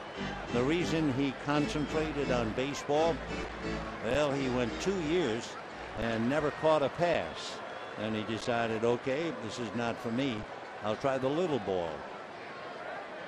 1-1 to count. 6'3", 200-pounder. picked by the red. Fly ball into left center, but high enough to have Gonzalez get under it. 1 out in the 5th inning, and the batter will be Jerry Hairston. Third baseman, number 6, Jerry Hairston Jr. Victorino 0 for 2. Hairston is 0 for 2. Grounded out and flied out. Jerry had a 10-pitch at bat in the 3rd inning. Rockies lead 1-0. Young singled his 6th hit in the 2 games, and Jeff Rutledge doubled him home, and that's it. That's ball 1. When Renicky was at UCLA, he was the closer and the center fielder for UCLA. 1 ball and no strikes.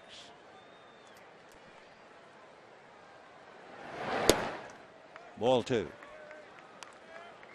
Spent 2 years with the Reds, 2 years with the Blue Jays, and now with the Rockies.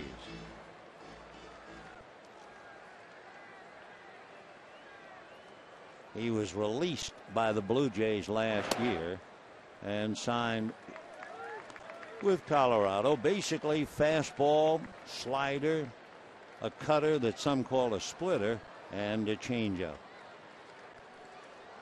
3-0 in there. So Hairston trying to get aboard, and Matt Kemp on deck.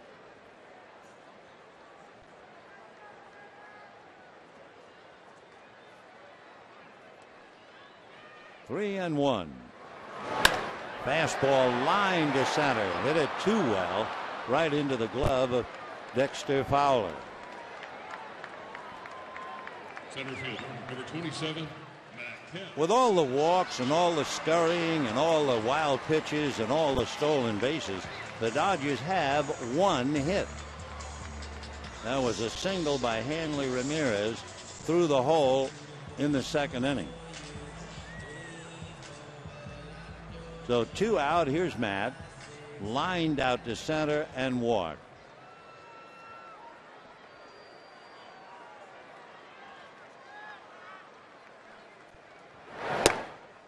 Ball 1.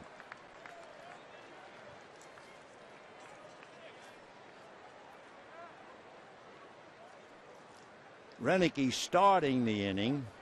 During the year, he's inherited 21 runners, and 5 have scored. So he's been pretty effective.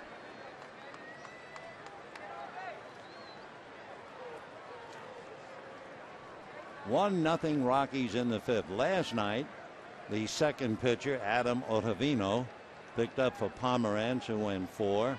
Ottavino picked up the victory. Change missed. 2-1.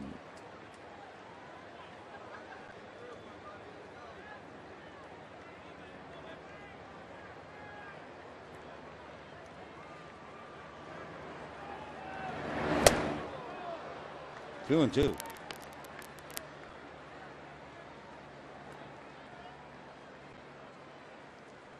On deck, Andre Ethier.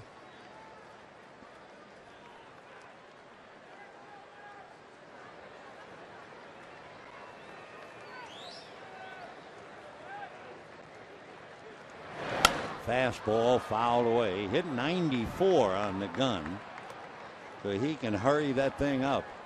6'3", 200-pounder.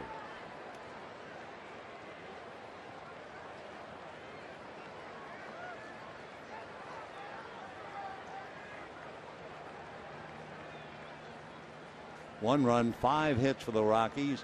No runs, 1 hit for the Dodgers. That's in the dirt. New ball. Just to remind, or for that matter, if you haven't heard, Giants won. They beat the Cardinals 4-2. The Diamondbacks won, and the Dodgers are in the middle. 3-2 to Matt. And did he get a little of it? No. So Kemp strikes out. No runs, no hits, no errors. And at the end of 5, 1-0 Colorado. Here now are your 3 choices. 7, 8, 9, 10. Anthony Hurt. Will be choice number 1 from Jimi Hendrix, All Along the Watchtower.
Background, the way we were, and it brings to mind the fact that on this day in 1972, Sandy Koufax entered the Hall of Fame at the age of 36.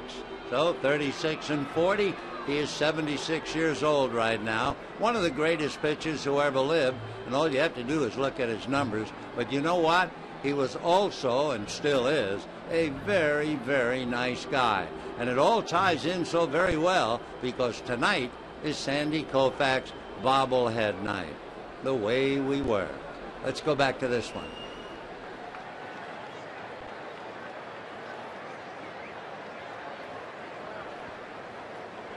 Yep, Sandy will be forever remembered. And the great number 32. A strike now to Ramon Hernandez. Yep.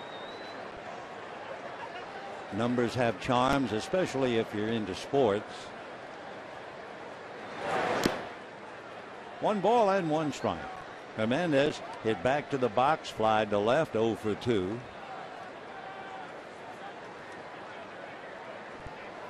The Dodger hitters, I mean, we've had hitters frustrated in the past.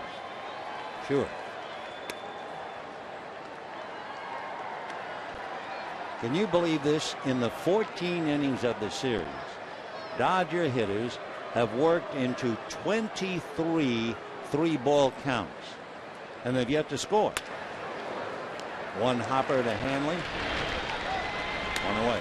Can you imagine 23 3-ball counts and just cannot reach home plate? That is really being frustrated. Of course, Colorado, they're 0 for 7 with runners in scoring position. A hit here and a hit there, and they'd have broken this game wide open. Here's Tyler Colvin. Struck out, grounded out. 1 run, 5 hits for the Rockies, no runs, 1 hit for the Dodgers. 1 hit. That was a clean single by Hanley Ramirez with 1 out in the 2nd inning.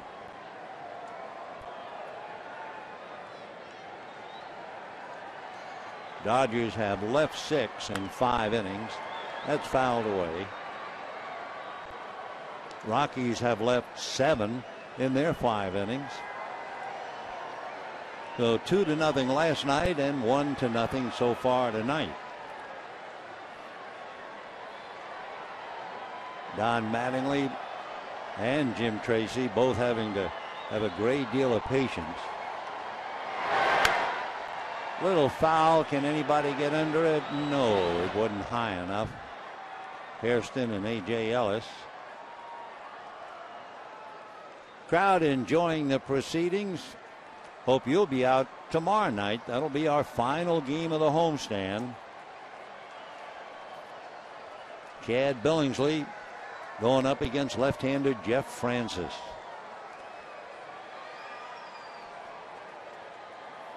Aaron Harang, no balls, 2 strikes. Foul ball.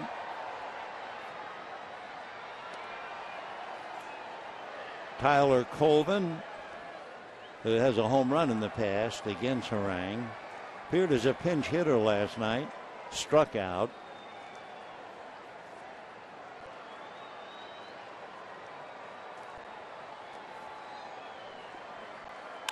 On the hands, a little ground ball to Luis Cruz. 2 down. Say, you hitting the road, you can take the Dodgers with you this year. Subscribe to MLB.TV today. See every Dodger out-of-market game live online and on your favorite devices in HD quality. Visit Dodgers.com to order and get more details. MLB.TV, baseball everywhere. You betcha.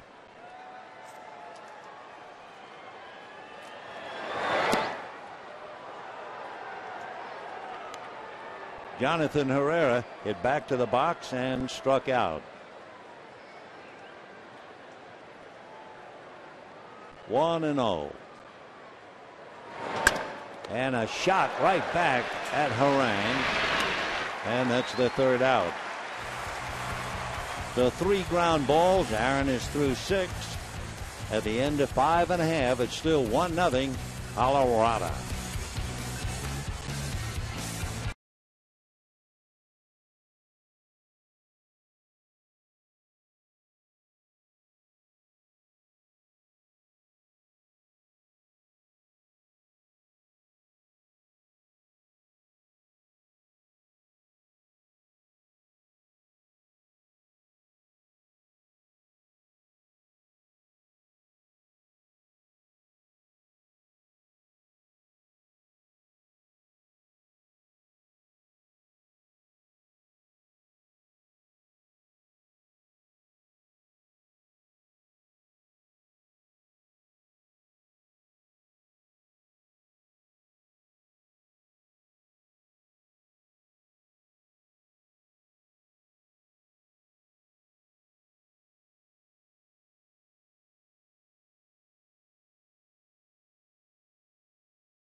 Aaron Harang has made 94 pitches, and the Dodgers still scratching for a run. Andre Ethier, Hanley Ramirez, and then James Loney. Andre Ethier grounded out, walked intentionally, 0 for 1. Josh Renicky picking up for the starter, Alex White.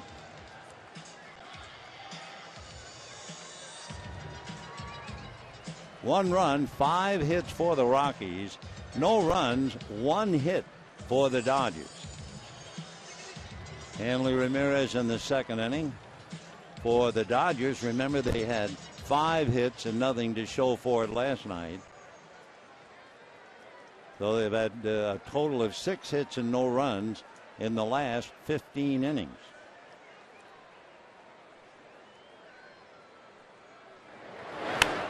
Popped up. It will be the 3rd baseman, Chris Nelson. 1 away. So Ethier doesn't hang around. First ball swinging. 1 away.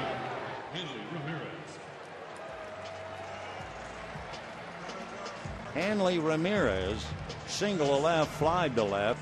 proud possessor of the only Dodger hit.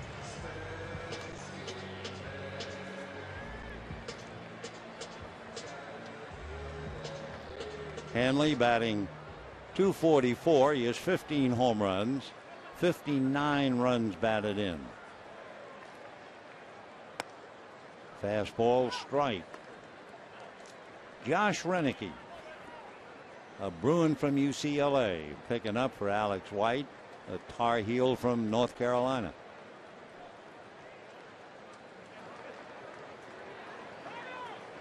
Time by the catcher. Plate umpire usually gestures to whomsoever asked for the time. That was Hernandez. 0-1.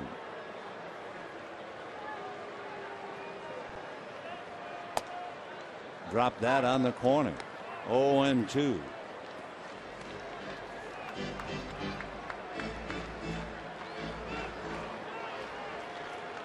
That was a changeup at 77.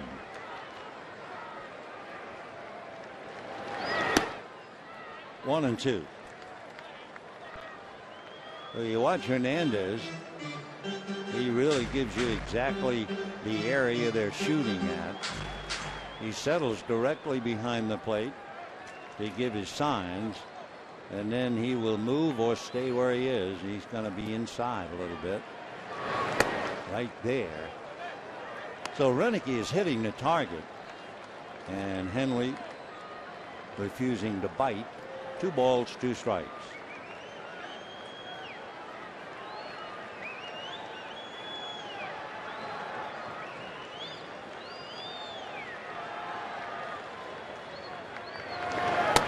And check swing, strike 3 call. The Ramirez 1 for 3, walks back empty-handed. James Loney will be coming up. So Renicky picks up his second strikeout, and with 2 out in the 6th, James Loney grounded to first,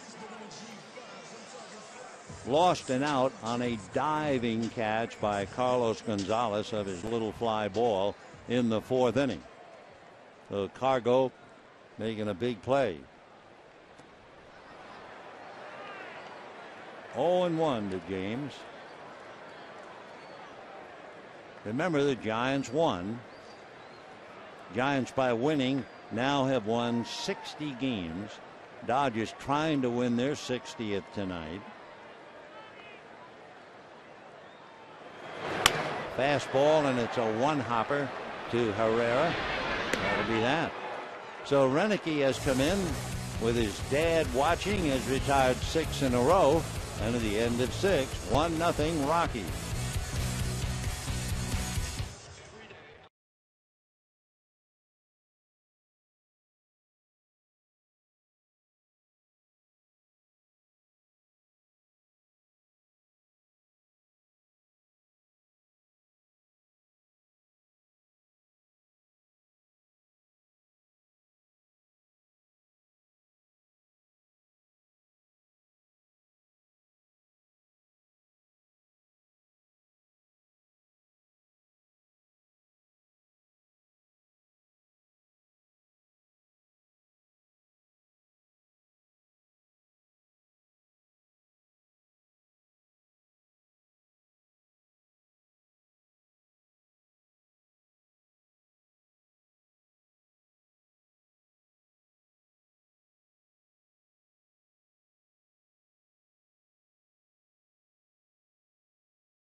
California Lexus dealers, who invite you to test drive a luxurious Lexus today.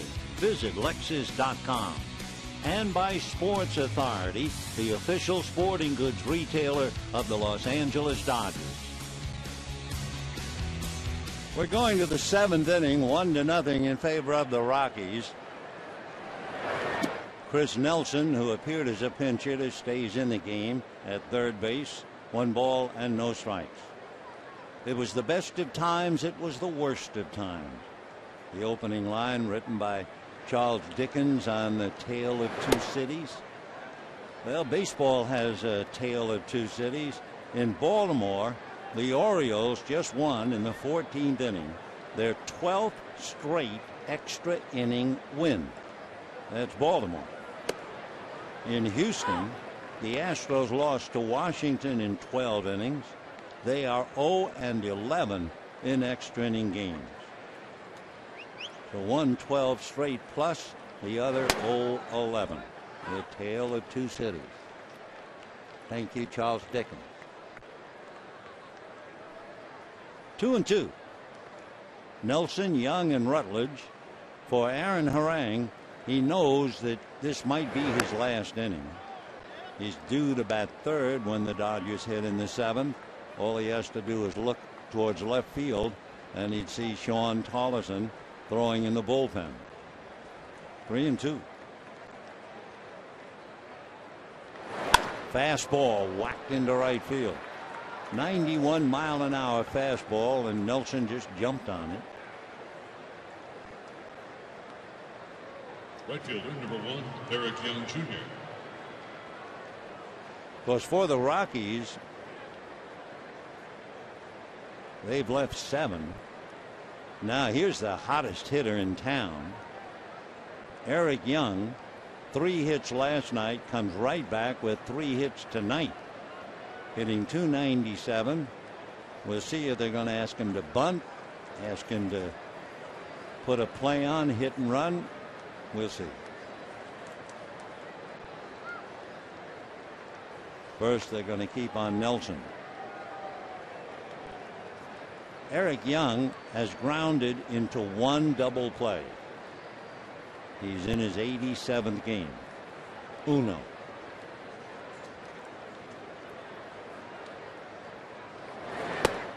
Pulls up. Ball 1.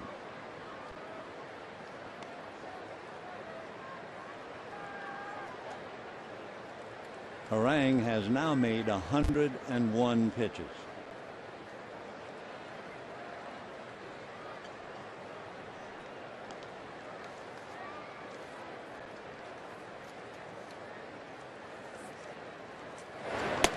And ball 2. Harang has walked 3, but he's anything but wild. All 3 walks were given to Carlos Gonzalez. 2 of the 3 were official intentional walks.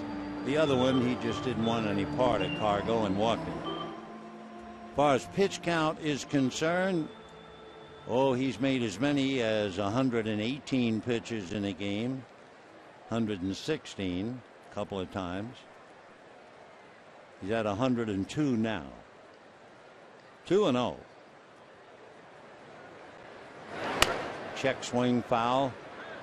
2-1. So now you wonder, will Tracy play hit and run 2-1 with a hitter who's only grounded into 1 double play, who was struck out about 25% of the time? So we'll watch Nelson. So is Harang. And time. So Harang will do that. All veteran pitchers do. Try to freeze the runner. Pretty hard to freeze the runner when it's 80 degrees at night.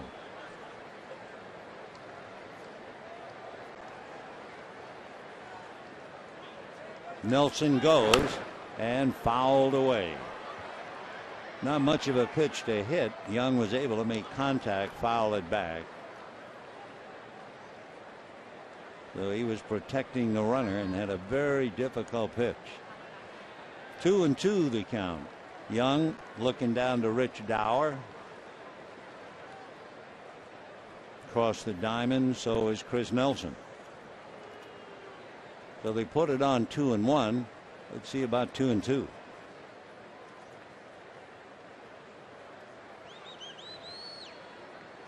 And Nelson draws a throw. One thing about Harang, his control has been excellent, except for pitching around Gonzalez. So if you want to put a play on, chances are Aaron will be around the plate. So we'll see what Jim decides. 2 balls, 2 strikes. Nelson not going. Now they go 3-2. All right, let's look at another number for Young. He has only walked 9 times, so he's a very aggressive hitter. And he's had over 155 plate appearances. So it figures they'll run Nelson. 3-2, nobody out. Yep, there he goes. And it's ball 4.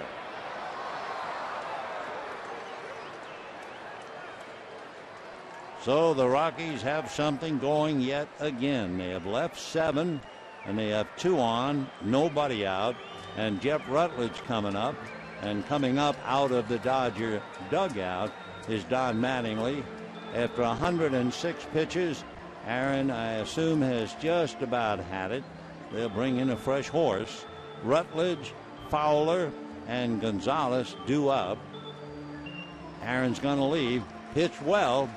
Made 106 pitches, allowed 1 run. But like Capuano, couldn't get any for himself. And we'll be right back.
Down and 2 on. Interesting on ball 4 to Young. A.J. Ellis apparently didn't know it was ball 4, but Aaron did, and on the throw to second, he cut it off, which brought to mind an old baseball story. They had a double steal play on with runners at second and third, and they instructed the pitcher, when they go, the catcher will fire the ball right back at you, and you let it go by. And the shortstop will get it and fire home, and we'll get the runner coming from third. And the pitcher said, okay. And sure enough, during the game, second and third double steal, catcher fired, pitcher got out of the way, shortstop caught the throw, fired it back to home plate, and the pitcher cut it off. And the run came over, and that's always been a classic story. Rutledge hammers one down the left field line. He's already had 2 doubles. He's on his way for his third, and it's going to be a 2-run double and 3-0 Rockies. So Jeff Rutledge is 3 for 4, 3 doubles. Those runs are charged to Harang. First pitch, high fastball just above the belt, right out over the plate, and Rutledge was all over it. Well, When Colorado was coming here, all I heard was that kid Rutledge, good-looking shortstop, I should say.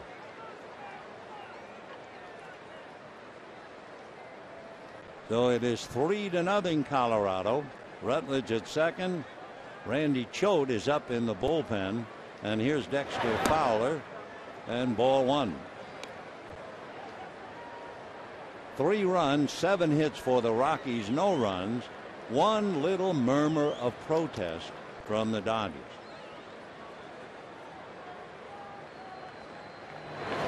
And that's hit down the line, sliding to fire and go back foul.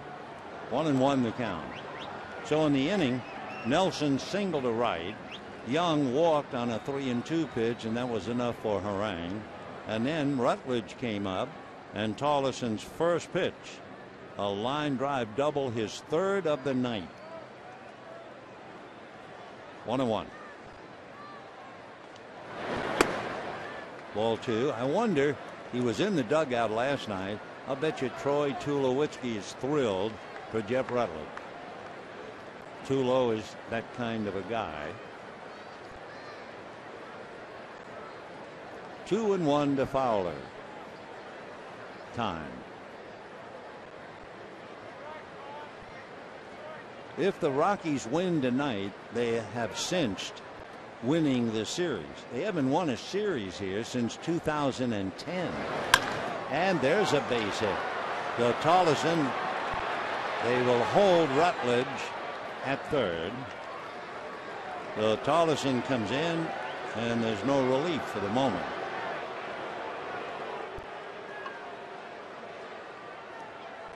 Fielder, number 5, Carlos Down in the Gonzalez. Dodger bullpen, Jamie Wright and Randy Choate. Here comes Carlos Gonzalez. If you're Don Mattingly, you figure Gonzalez bats about 25 times a game.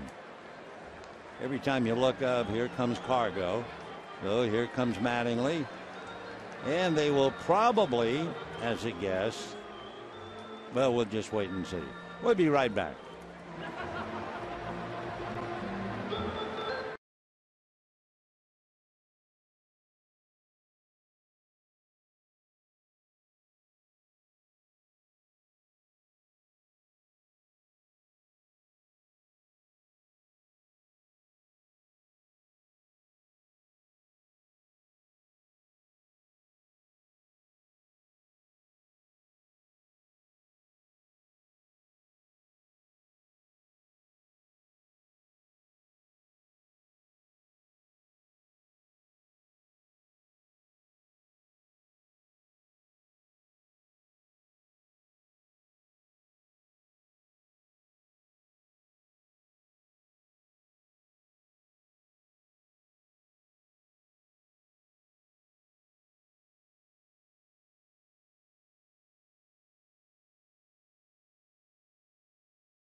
Proud to support youth baseball in cities and towns across the country. And by Farmer John. Taste the local flavors. Nancy B. Heffley playing a great song from Promises, Promises from Burt Bacharach. I'll never fall in love again. So I think she was giving the sentiments of certainly a portion of the crowd tonight. Harang, Tollison, and now Choate. Randy brought in to face Carlos Gonzalez. Then you have the pitcher spot following Cargo. That would be Josh Renicky.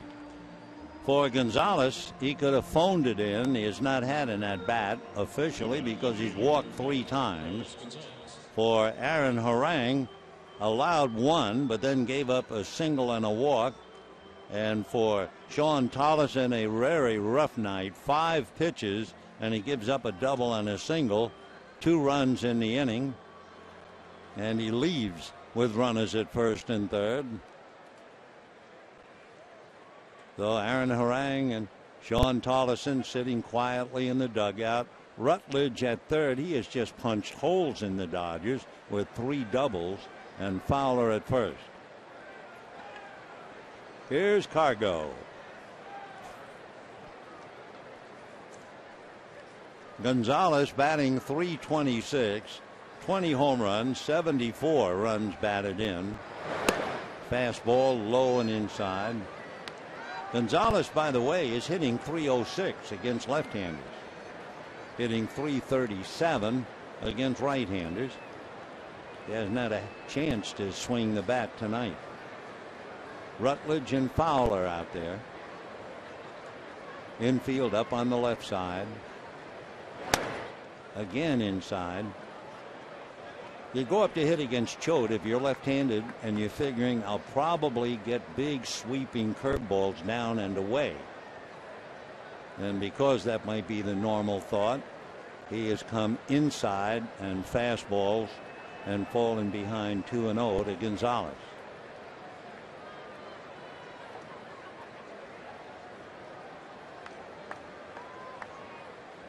Outfield straight away with Victorino up a little bit in left field. Ethier deep in right. Same for Kemp in center. 2-0. And a high bouncer to third. Runners hold at third. The out at first. Down to second goes Fowler.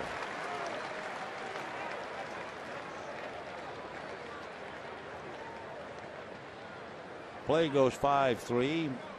Second and third now with one out. Pitcher number 30. Ron Renicke's nephew, Josh Renicky, listening to Rich Dower, third base coach. Interesting mix there. Dower, the pride of USC, Renicky from UCLA. And meanwhile, we'll see what kind of a switch is about to come. So Gonzalez taps to third, and we'll be right back.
Much alive with one out. Juan Rivera will now come into the game with Jamie Wright. So if you're keeping score, put Jamie Wright in Loney's spot. Put Rivera at first base batting ninth. So when the Dodgers come up in the bottom of this inning, it'll be Cruz, Ellis, and Rivera. Jamie Wright will be facing Josh Renicky with second and third and one out. In looking at the Colorado list, Renicky has had 9 at-bats. He does have 1 hit, and he has struck out 4 of the 9 at-bats. Well, he played center field as well as the closer for UCLA, and we'll find out whether he can swing the bat or not. The Rockies have left 7. They have second and third with 1 out here in the 7th. And we'll see what Josh can do against Jamie Wright. Infield is up. Victorino shallow. Ethier now comes up. So does Kemp. Renicky had been listening to his third base coach, Rick Dower. And a strike. After Renicky comes Ramon Hernandez. Don't know about a squeeze.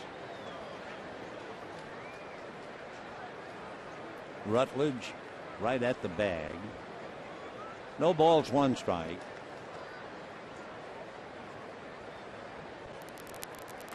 Rutledge is not coming.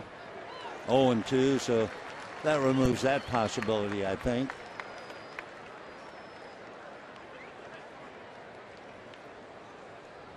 So Wright just trying to get a second out here and take care of Renicky.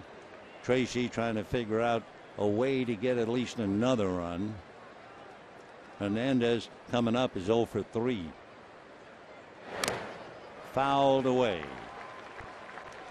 For Jamie Wright, with a runner at third, as we always do, we look, and he has 2 wild pitches.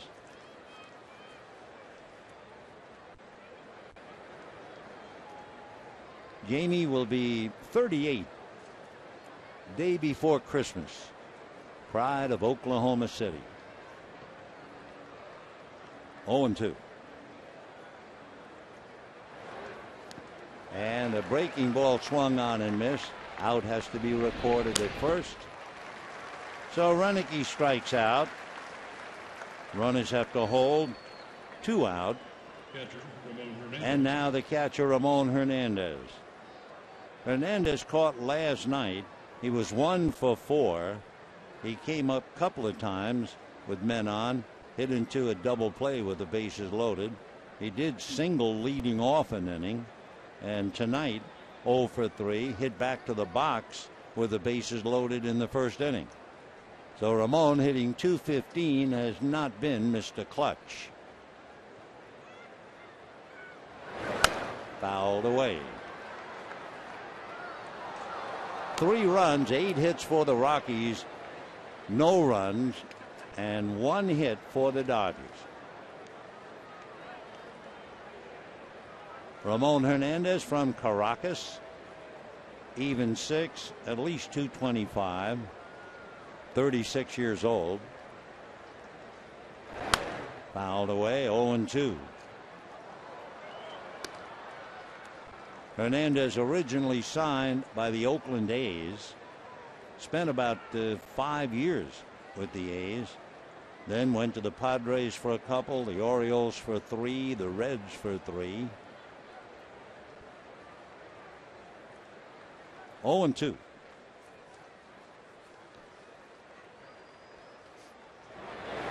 And a little ground ball wide of third. Nice play there by Hairston. So the Dodgers give up 2. Could have been worse. And we go to the bottom of the 7th inning. The Rockies 3 and the Dodgers nothing.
Rockies lead the Dodgers 3-0. Josh Renicky picking up for Alex White. Renicky pitched the 5th inning, then the 6th. He's made 23 pitches, retired 6 in a row, striking out 2. Now he'll face Luis Cruz, A.J. Ellis, and Juan Rivera. Dodgers still trying to figure out the mystery. They have just 1 hit. Hanley Ramirez singled with 1 out in the 2nd inning. Dodgers have gotten 2 men as far as third base. The only reason, wild pitches. 0-2. Luis hitting .245, 2 home runs, 18 runs batted in.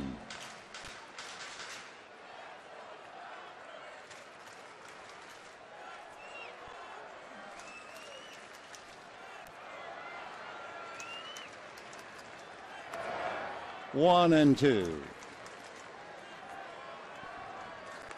3 runs, 8 hits, no errors for the Rockies, no runs, 1 hit, 1 error for the Dodgers.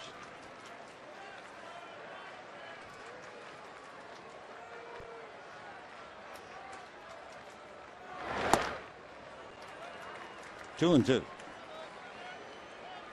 Renicky has made 27 pitches.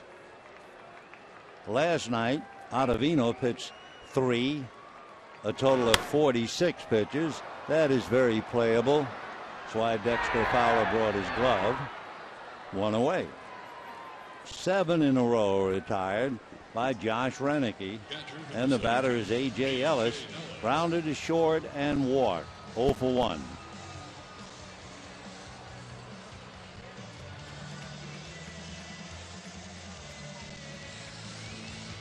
A.J. Ellis hitting .284. Boy, he's been catching every day of late. Might catch again tomorrow night because Thursday is a travel day. Check swing for a strike. So the way they look at it, if he catches tomorrow night, then he has Thursday and all day Friday, the game in Miami Friday night. Maybe. 0-1. 92-mile-an-hour fastball and a 1-ball, 1-strike count. So Josh Renicky, Gary's boy, Ron's nephew, and a 1-ball, 1-strike count. 93, but he misses. 2-1 the count.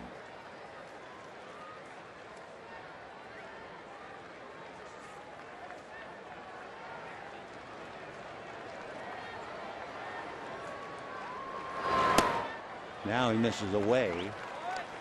3-1.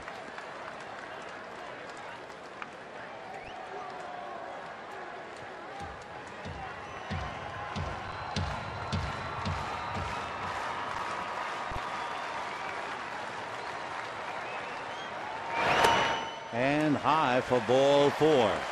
So after retiring 7 in a row, Renicky walks Ellis. And the batter will be Juan Rivera, batting 9th. Came in that double switch. In looking at Renicky's numbers, 3-0 in his 45th game. However, he has walked 35, struck out 43. So that's not much. That means he's fighting his control. And here's Rivera hitting .252. 5 home runs, 35 runs batted in, and ball 1.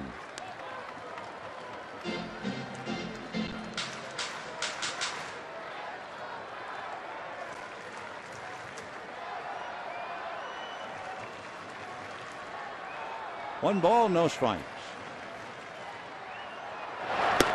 And ball 2. So all of a sudden, he's struggling. It happened in the 3rd inning to Alex White. All of a sudden walked Victorino, Kemp, Ethier intentionally, and was lucky to get out of it. Bo McLaughlin going out again to see if he can help. The veteran pitching coach. He had been at AAA, and then Bob Apodaca left. though Bo trying to counsel Josh Renicky. Bo McLaughlin lives over in Mesa, Arizona. Way back in 1975, Bo was a first-round pick by Houston. Pitched all or, well, part of 6 seasons for the Astros, 1976 through 79, then with the Braves and the A's. Went to Lipscomb University in Nashville, Tennessee. 2-0 in there. So Renicky pitching out of his stretch for the first time in 3 innings. A.J. Ellis at first with 1 out. Foul back, 2-2. Last night, Pomerantz went 4. Then Ottavino pitched 3. Then Belisle pitched 1. And Betancourt finished off the game. Well, tonight, Renicky is in his 3rd inning. No one throwing in the pen back of him. He's made 37 pitches. 2-2. So he goes 3-2 on the heels of a walk to Ellis. On deck, Shane Victorino.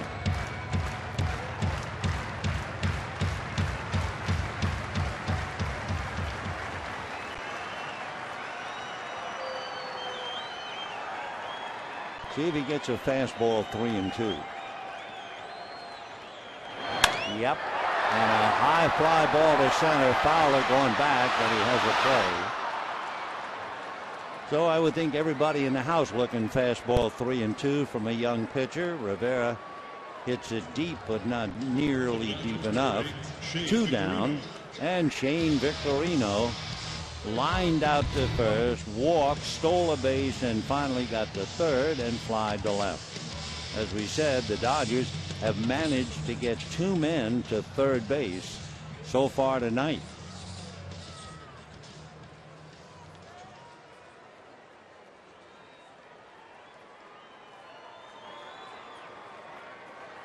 Last night, the Dodgers got 3 men to third base and went down 2-0. 1 ball and no strikes. 2 out in the 7th. 3-0 Colorado.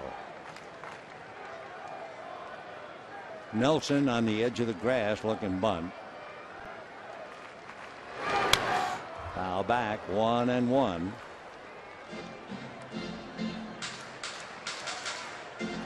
Shane hitting .256. 9 home runs, 40 runs batted in.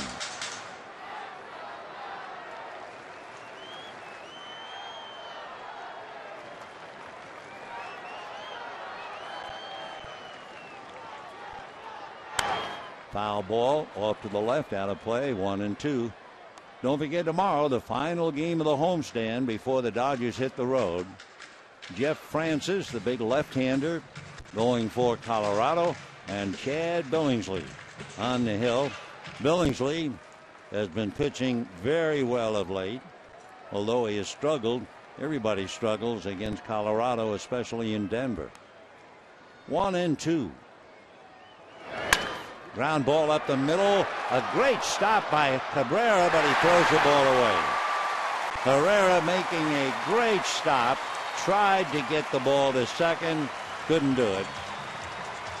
Great effort. Down in the bullpen, Matt Belisle begins to warm up. So it's a base hit, but then Herrera gets the glove on it and could not get it to Rutledge. For the Dodgers, that will be a base hit. So the Dodgers now with 2 hits. And here is Jerry Hairston representing potential tying run. Jerry hitting .274, 4 home runs, 26 runs batted in. So near and yet so far for Jonathan Herrera. So Ellis and Victorino out there with 2 down. 3-0 Rockies, bottom of the 7th. Ball 1. The Renicky asked to do what Ottavino did last night, go 3 and then give the ball to Belisle and then Betancourt. Well, he's gone 2 2/3. That's in there. 1-1. He's done a great job. If Herrera is able to get the ball to Rutledge, he's out of here. And a strong 3 middle innings. For Jonathan, great effort to get to the ball. Ball 2.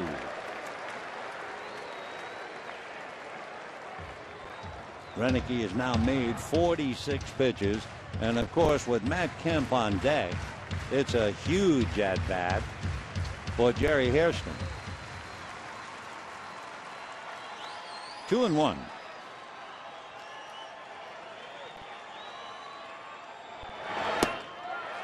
And ball 3. So Josh Renicky digging a little hole here, 3-1. More than anybody else in the ballpark, I think. He's that aware of Matt Kemp.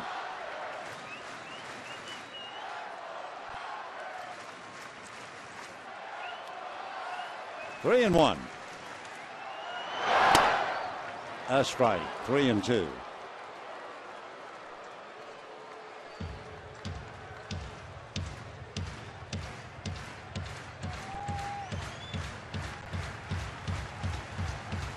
By the way, if you're thinking about should he walk and Matt Kemp come up and bring in Belisle, Matt Kemp has 3 home runs against Matt Belisle.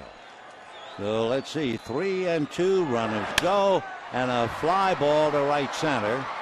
Fowler coming over, Young comes over, and Young almost fell down. And it was the center fielder Fowler making the catch. No runs, a hit, 2 left. So Matt Kemp will not have a shot in a soft spot, and it's still 3-0 Rockies.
Well, as the final game of the series with the Rockies, that'll be 7 p.m. on Prime. It'll be Jeff Francis and Chad Billingsley.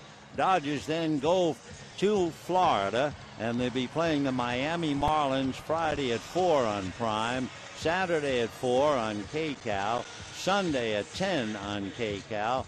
Then it's on to a 4-game series with the Pittsburgh Pirates and a weekend with Atlanta. And by the time the Dodgers then get home, they will be playing the Giants.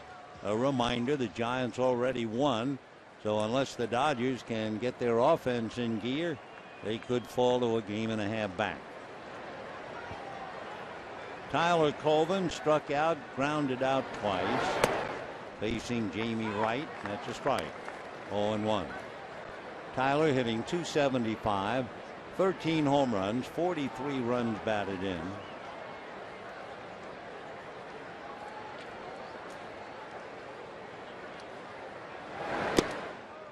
Breaking ball low, 1-1. Josh Renicky made 49 pitches in his 3 innings. Last night, Ottavino made 46 pitches in his 3 innings. And now they'll leave it up to the veterans, Matt Belisle and Rafael Betancourt. For the Dodgers, they are really talking to themselves, I am sure. Fouled away. The Dodgers,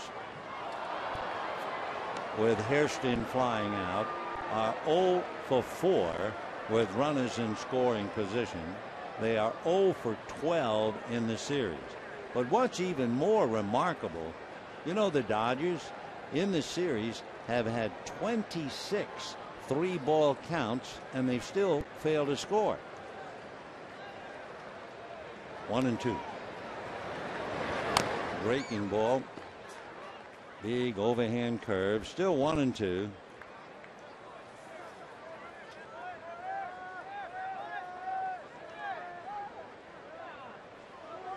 When the Dodgers bat in the 8th, they left Kemp, remember, in the on-deck circle. So they left Kemp, Ethier, and Ramirez, and then right spot. 1-2 to Tyler Colvin. Little ground ball. Luis Cruz. 1 away.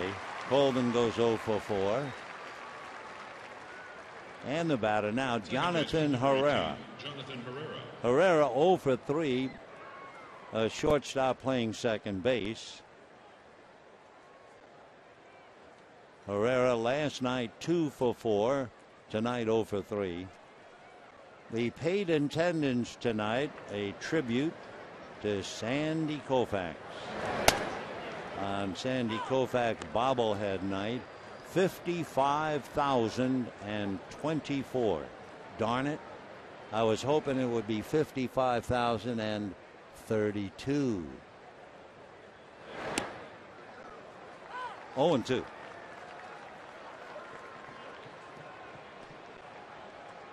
One out in the 8th, 3-0 Colorado. 24 Walter Alston and 32 Dandy Sandy. That got away.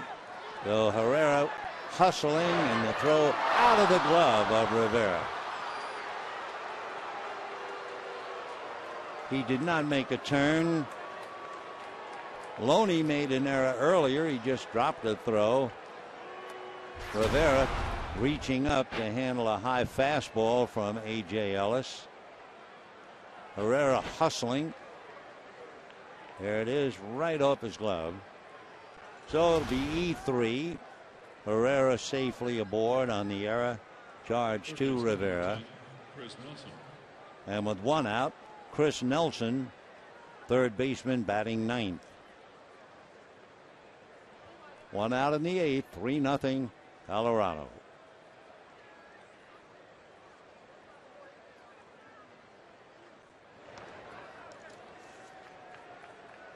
Jonathan Herrera has only been involved in 2 stolen bases. He's 2 for 2. Very close. Jamie Wright's been pitching professionally for a long, long time. Been through just about everything. There goes Herrera. The pitch is low. The throw is not in there. A little high. So Herrera steals it. He's 3 for 3.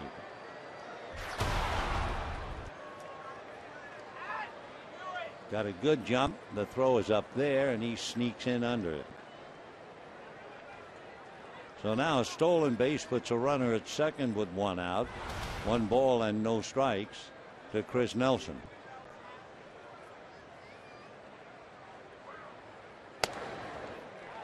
Good fastball at 91. Nelson is hitting .259. He has 5 home runs, 23 runs batted in.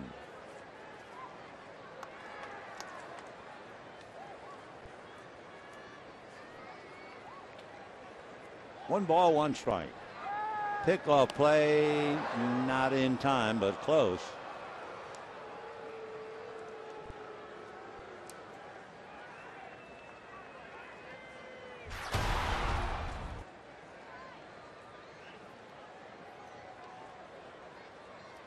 One ball and one strike.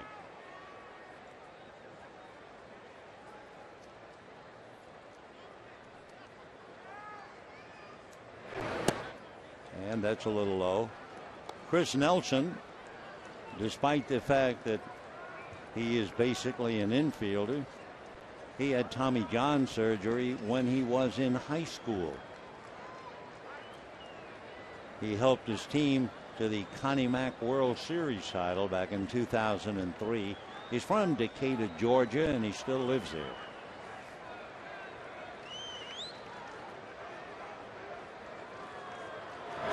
Fastball hit to the hole. Nice pick there by Cruz. Over to third goes Herrera, and that will bring up Eric Young.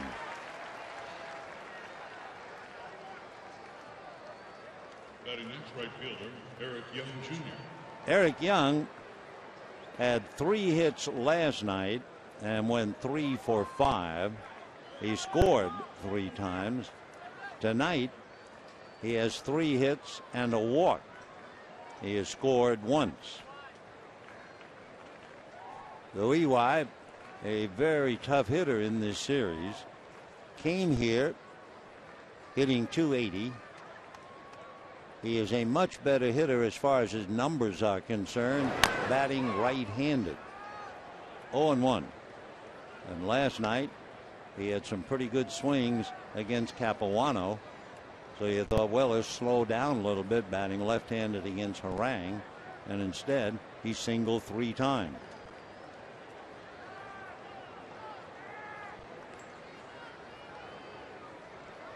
Hairston on the edge of the grass.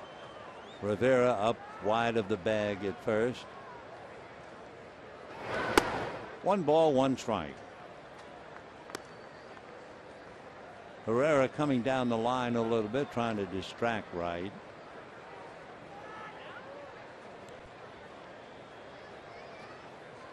One ball and 1 strike.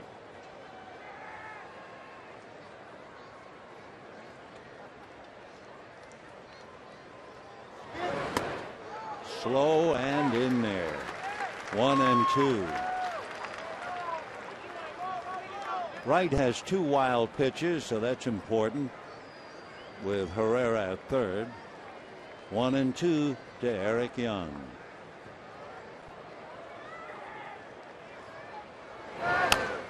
It's a little dribbler right to Rivera on the bag, and the inning is over. So they leave Herrera at third. And we are heading for the bottom of the 8th. 3-0 Colorado.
That's Fernando Valenzuela bobblehead night.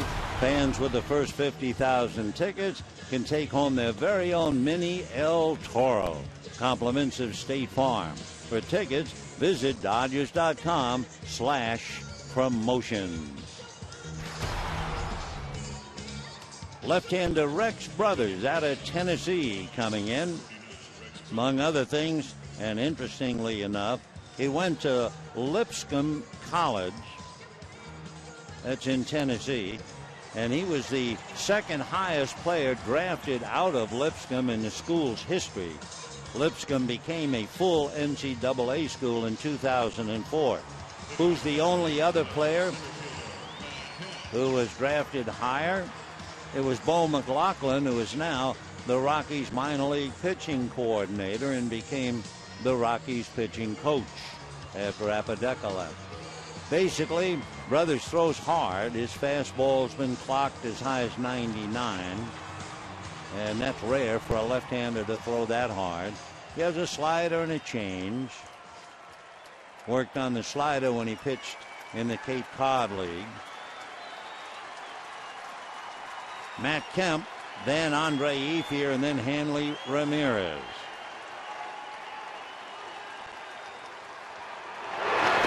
Wow, fastball in the dirt at 94, ball one.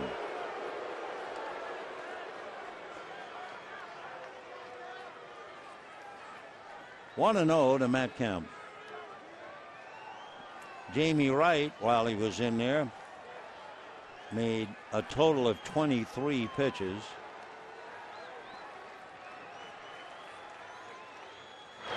Fastball away.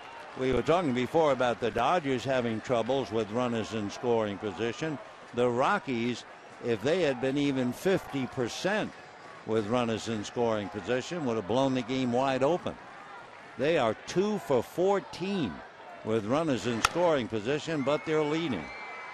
Nice pick by Rutledge. That'll do it for Matt. He goes 0 for 3 with a walk. One out in the 8th inning. In the Dodger bullpen, Javi Guerra begins to loosen up. Andre Ethier has grounded out, popped up, and walked. So Andre facing the left-hander, who is particularly tough on left-handers, we have heard.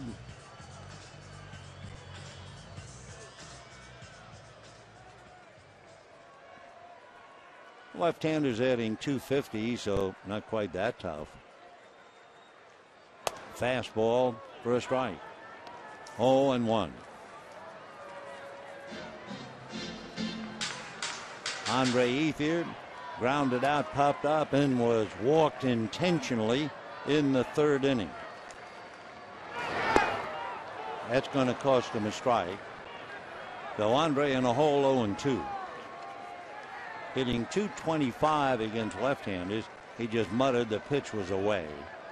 He's hitting .326 against right-hand pitching.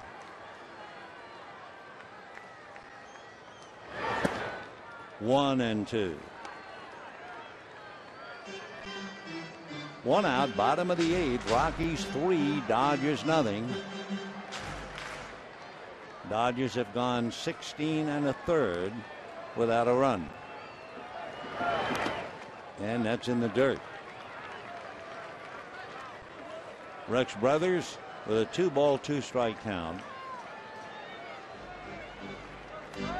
Because he throws so hard and he's left-handed, his pitching coach at Tulsa, Brian Harvey, compared him to Billy Wagner. Well, that's an awfully great comparison. 2-2. So down goes Andre, and I know in his heart he feels he got cheated. That one pitch that was called a strike, he was sure was away. Shortstop number 13, Hanley Ramirez. So 2 down in the 8th inning, and the batter, Hanley Ramirez. That was a pretty good slider that got Ethier. Now let's see if he tries to run that thing in on Ramirez.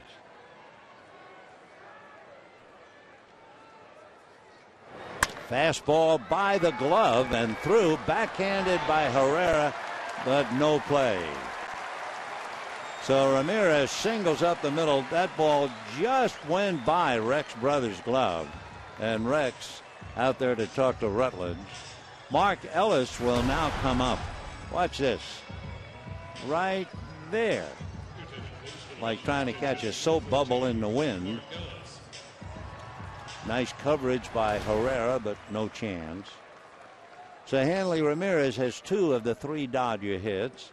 And with 2 out, Mark Ellis batting for Jamie Wright. And let's see what Tracy does. He has Belisle and he has Betancourt. And it looks like Belisle. And we'll be right back.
Rex Brothers with 2 out, with Ramirez at first and Mark Ellis batting for Jamie Wright.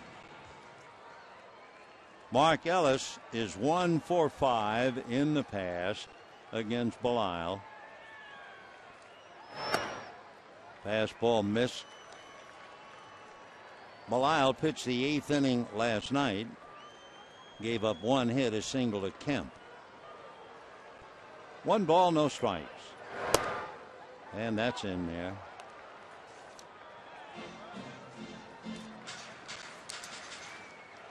Matt Belisle out of McAllen, Texas. Drafted by the Braves out of high school. 1-1. Change. Whacked down the left field line. Here is Ramirez going to third. They're going to wave him in. The relay to the plate is not in time. Down to second goes Ellis, and the Dodgers finally get on the board. And from up here, it looked like Belisle threw a straight change, and Ellis coming off the bench. That was one pitch if you're cold, you really like. Here it is, a little slow curveball, and Ellis banged it into left field. Belisle has fastball curve, and he just took a lot off the breaking ball, and Ellis quite happy to get it. So now Luis Cruz coming up after Ellis doubles to left to drive in Ramirez. 0-1. So the run is charged to Brothers, and the hit is charged to Belisle. 2 out, 8th inning, 3-1 Colorado.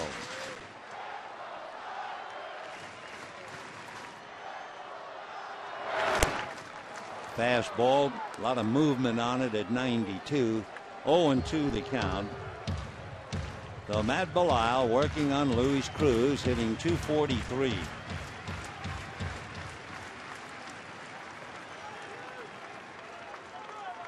0-2.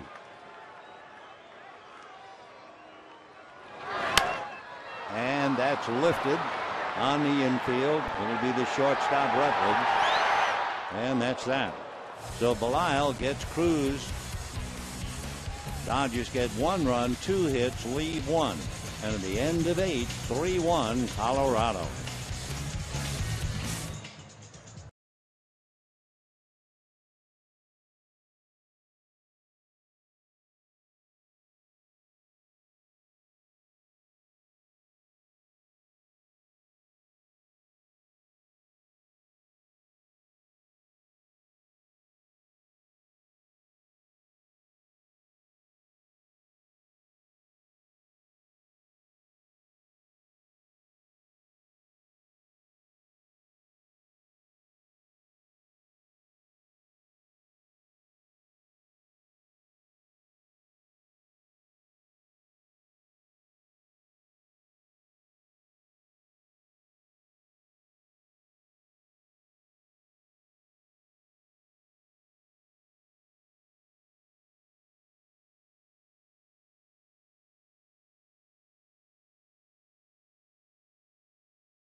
Banged it into left field for a double to score Ramirez. Mark stays in the game as we go to the 9th inning. Javi Guerra will be on the mound for the Dodgers. So the Dodger bullpen has been pretty active. 5 pitches tonight, 5 pitchers last night, 6 pitchers in the last game against the Cubs. So Guerra has to get 3 out here in the 9th inning. And we'll see about the Dodgers when they come up in the bottom of the 9th. They are due to have A.J. Ellis, Juan Rivera, and Shane Victorino.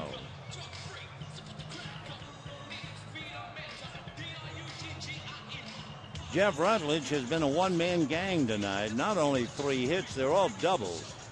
And he has used the entire field. He doubled to right. He doubled halfway up the wall in deepest left center. And then his last at-bat, he doubled down the line. And ball 1.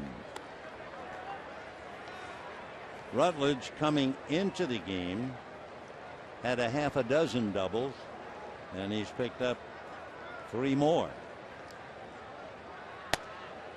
That's a strike, 1-1. Rutledge doubled in the first inning.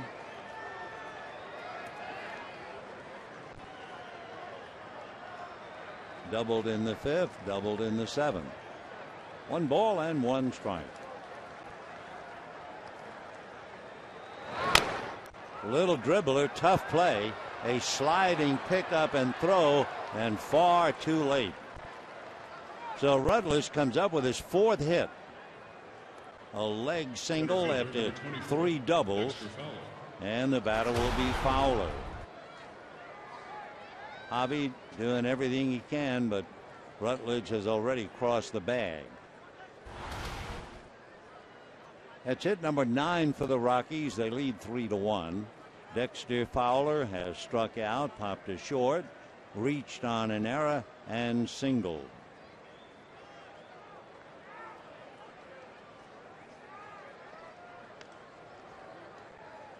As we mentioned a little earlier,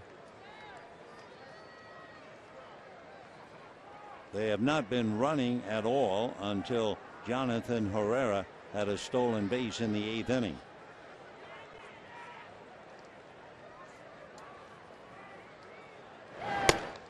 That drops in for a strike. 0-1.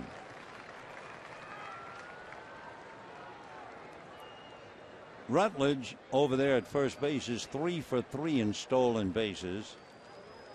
Dexter Fowler runs very well. He has grounded into only 4 double plays. So let's see what all that means. By the way, last night Ottavino pitched extremely well the middle 3 innings. And tonight, Josh Renicky came in and he pitched a strong middle 3. He made 49 pitches exceptionally well.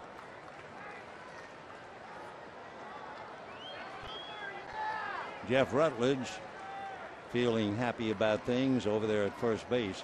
4 hits in a game. That's a career high. 3 doubles and an infield single. 1-1 the count.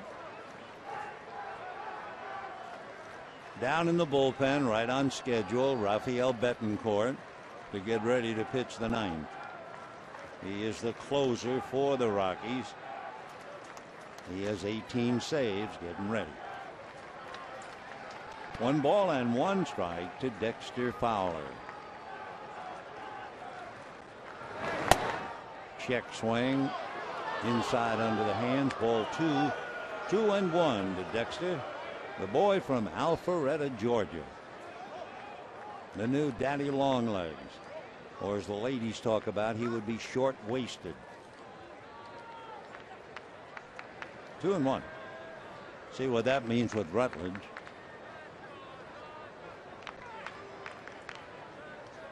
Not going. Fouled away. 2-2.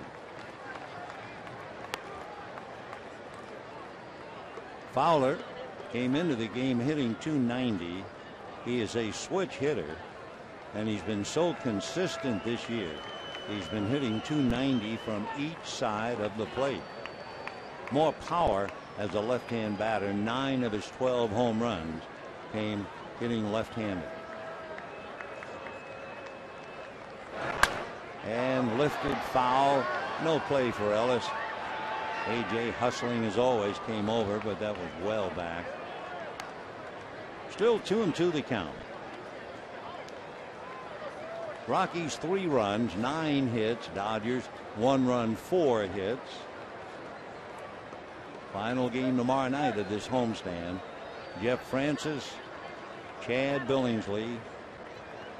Dodgers then hit the road. Giants 1, Arizona 1, and the Dodgers are losing 3-1. 9th inning again to repeat. Dodgers due to send up A.J. Ellis, Juan Rivera, Shane Victorino against Rafael Betancourt.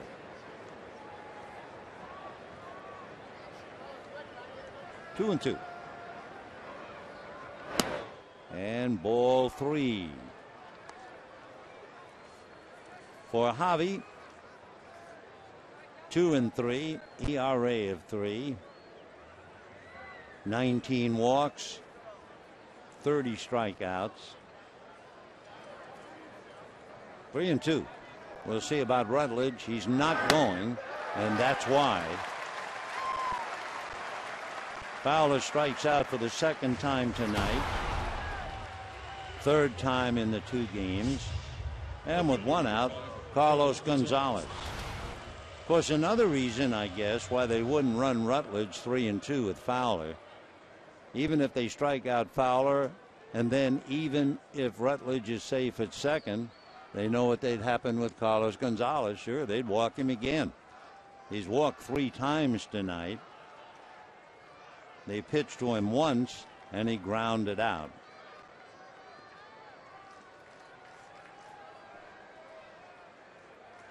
Way out in front of that one. We talked a little bit earlier about Carlos Gonzalez. He does swing and miss a lot, but of course it's the old story. When he connects, he connects. 20 home runs.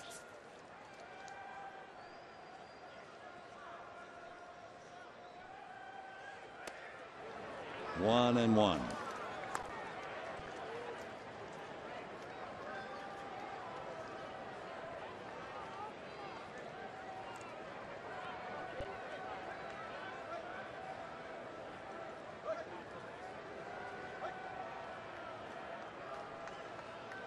14 of his 20 home runs against right-hand pitching.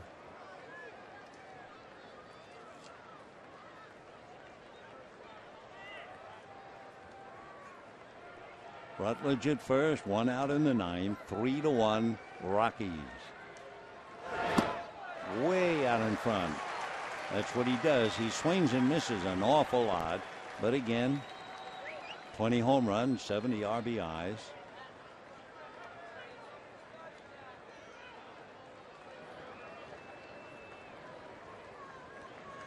Carlos from Maracaibo in Venezuela.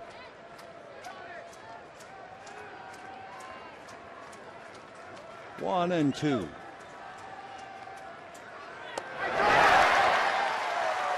For Cargo, as they call him, swings and misses 3 times. He struck out 91 times.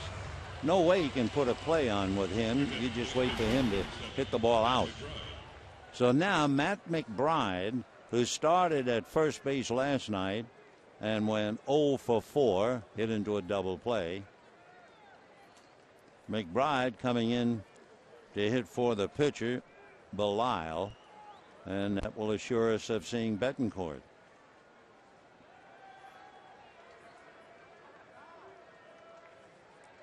McBride finally called up after 6.5 years in the minor leagues and had a big day the very first day they called him up. He was called up against the Giants, made his debut against San Francisco, and went 2 for 4 with a double and an RBI. Ball 1 to Matt.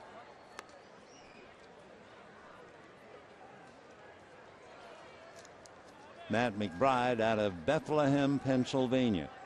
Went to school at Lehigh and was originally drafted by the Indians. 1-0. 1-1. So Javi Guerra trying to take care of McBride, get out of the inning, and leave it up to the batters in the bottom of the 9th. McBride 6'2", 215. He's 27 years old. Labored 6.5, almost 7 years in the minor leagues to get here. And he slices it into right field, base hit. Rutledge will stop at second. Not about to try to run on Ethier. So McBride a base hit. Coming to the plate, number 55, Ramon Hernandez. Ramon Hernandez coming up. Hernandez, the big catcher, has not been able to do anything with men on base. He has 1 hit in this series, and that was leading off the 6th inning last night. Had he been fortunate enough to get a base hit here or there, the Rockies would have a heck of a lot more than 3 runs, and they would have had a heck of a lot more than 2 runs last night. Not to lay the body at his doorstep, but he has been a big out at the right time for the Dodgers. Blocked by Ellis. Ball 1. So Rutledge at second, McBride at first, 2 out. 1-0 the count to Ramon Hernandez.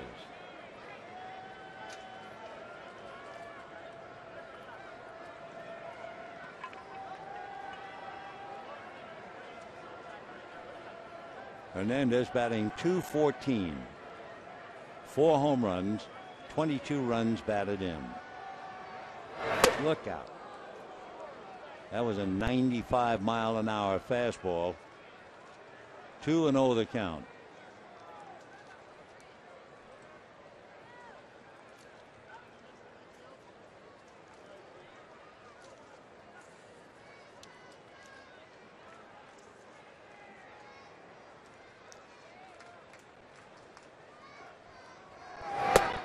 Two and one.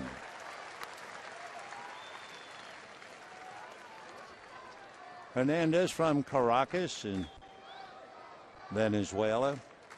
Come from a rather upper class upbringing.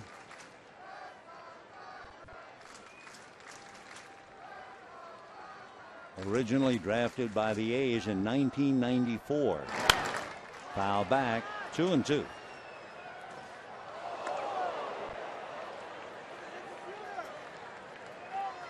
Hernandez has struck out 24 times, so he usually hits the ball.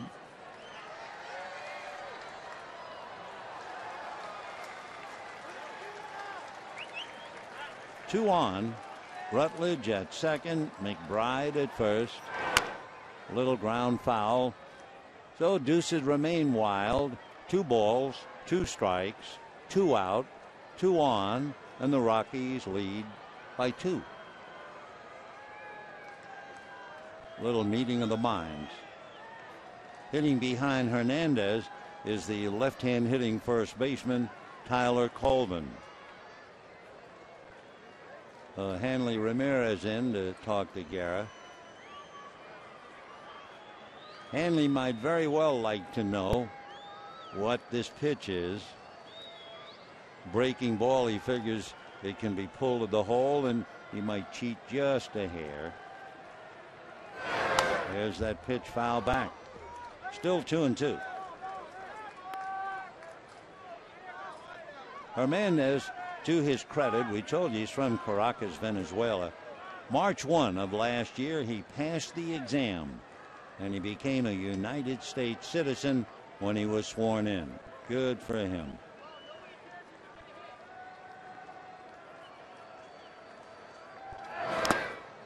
Three and 2, so that's a break. With a full count and 2 down, the runners will be going. Rutledge from second, McBride from first. 2 out.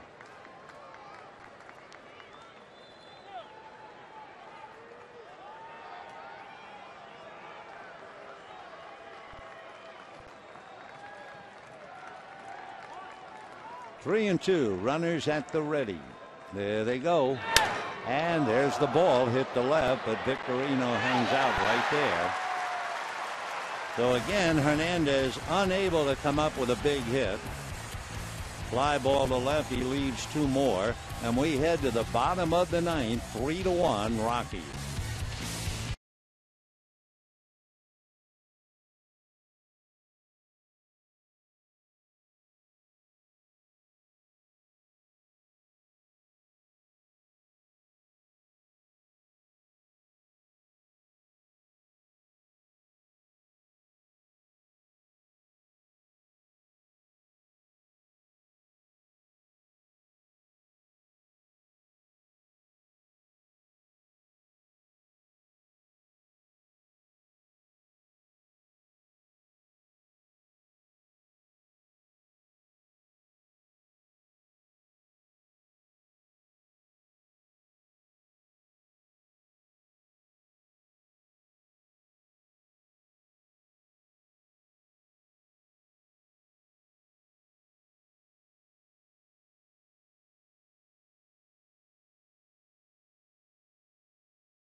Of the 9th inning, it will be A.J. Ellis, then Juan Rivera, Shane Victorino, and for the second night in a row, we see Rafael Betancourt, who is Mr. Fidget on the mound. Rafael from Cumana in Venezuela was originally signed by the Red Sox, came up to the big leagues after he had pitched for Yokohama in the Japanese league, and he made it to the Indians about 6 years after he signed. Spent about 7 years with the Indians, then went to the Rockies. This is his 4th year.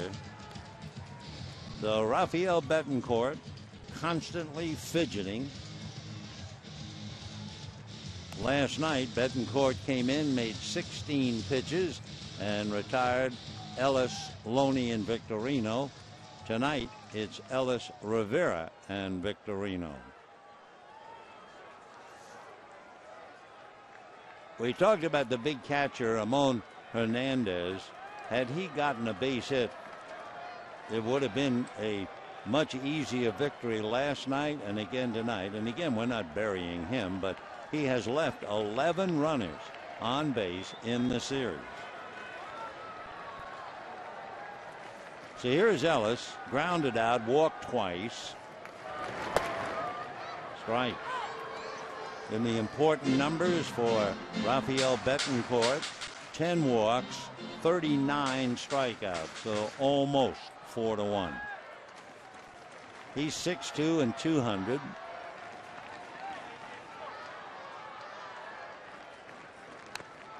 Oh, 2. Betancourt is 1-3, an ERA of 2.7, and he has saved 18.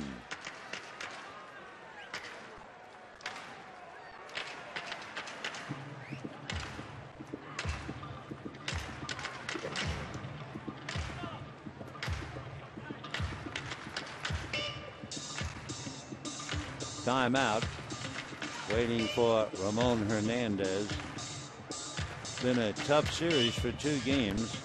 First mentally by leaving so many runners on base, and now physically. Apparently it got him perhaps up around the throat. Let's take a look. Off the glove, yeah. Got underneath the mask. Oh. So poor Ramon is really shaken up.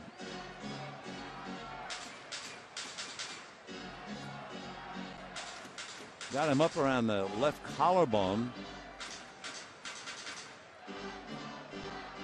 Jim saying, "Are you okay?" And Hernandez said, well, he just shook his head. And he indicates he is okay to the plate umpire, Mike Estabrook.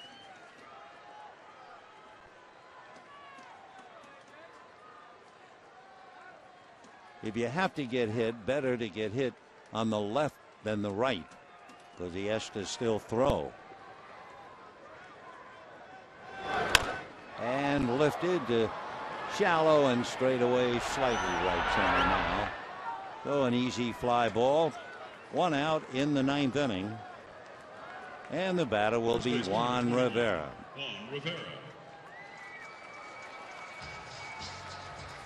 Rivera came into the game in a double switch, batting 9th in the lineup.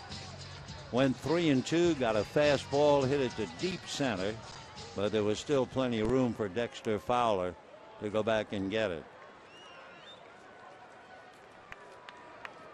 1 out in the 9th, 3-1 Rockies. Guaranteed if they win tonight, they win the series here. Winning a series at Dodger Stadium for the first time since 2010. We're watching the plate umpire, Mike Estabrook, trying to get someone's attention, pointing out toward center. I don't think you see the lights to the right of the screen. I don't think you can see those 2 little lights. I don't believe. Maybe they can. Maybe you see it from underneath the roof. Not much ballpark can do about that. Strike. 1 ball and 1 strike. Rivera hitting .251, 5 home runs, 35 runs batted in. Betancourt probably wears out the bill of his cap a couple of times a year. That's pop foul, out of play. 1-2 the count.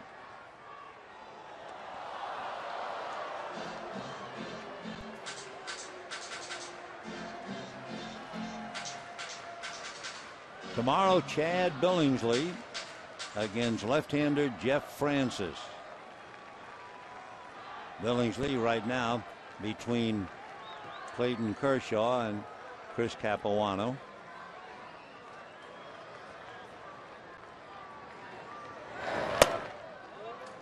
2-2. That fastball had a little jump to it. Came up at 91. On deck, Shane Victorino.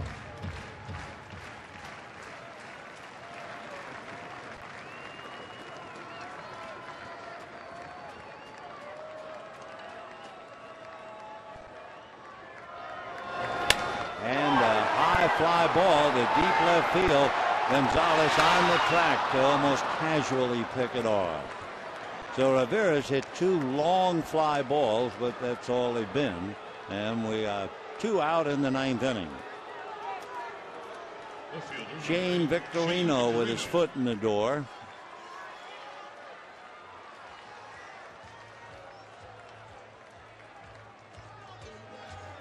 Victorino lined out to first, walked, stole a base, flied to left, and then singled up the middle despite a great effort by Jonathan Herrera.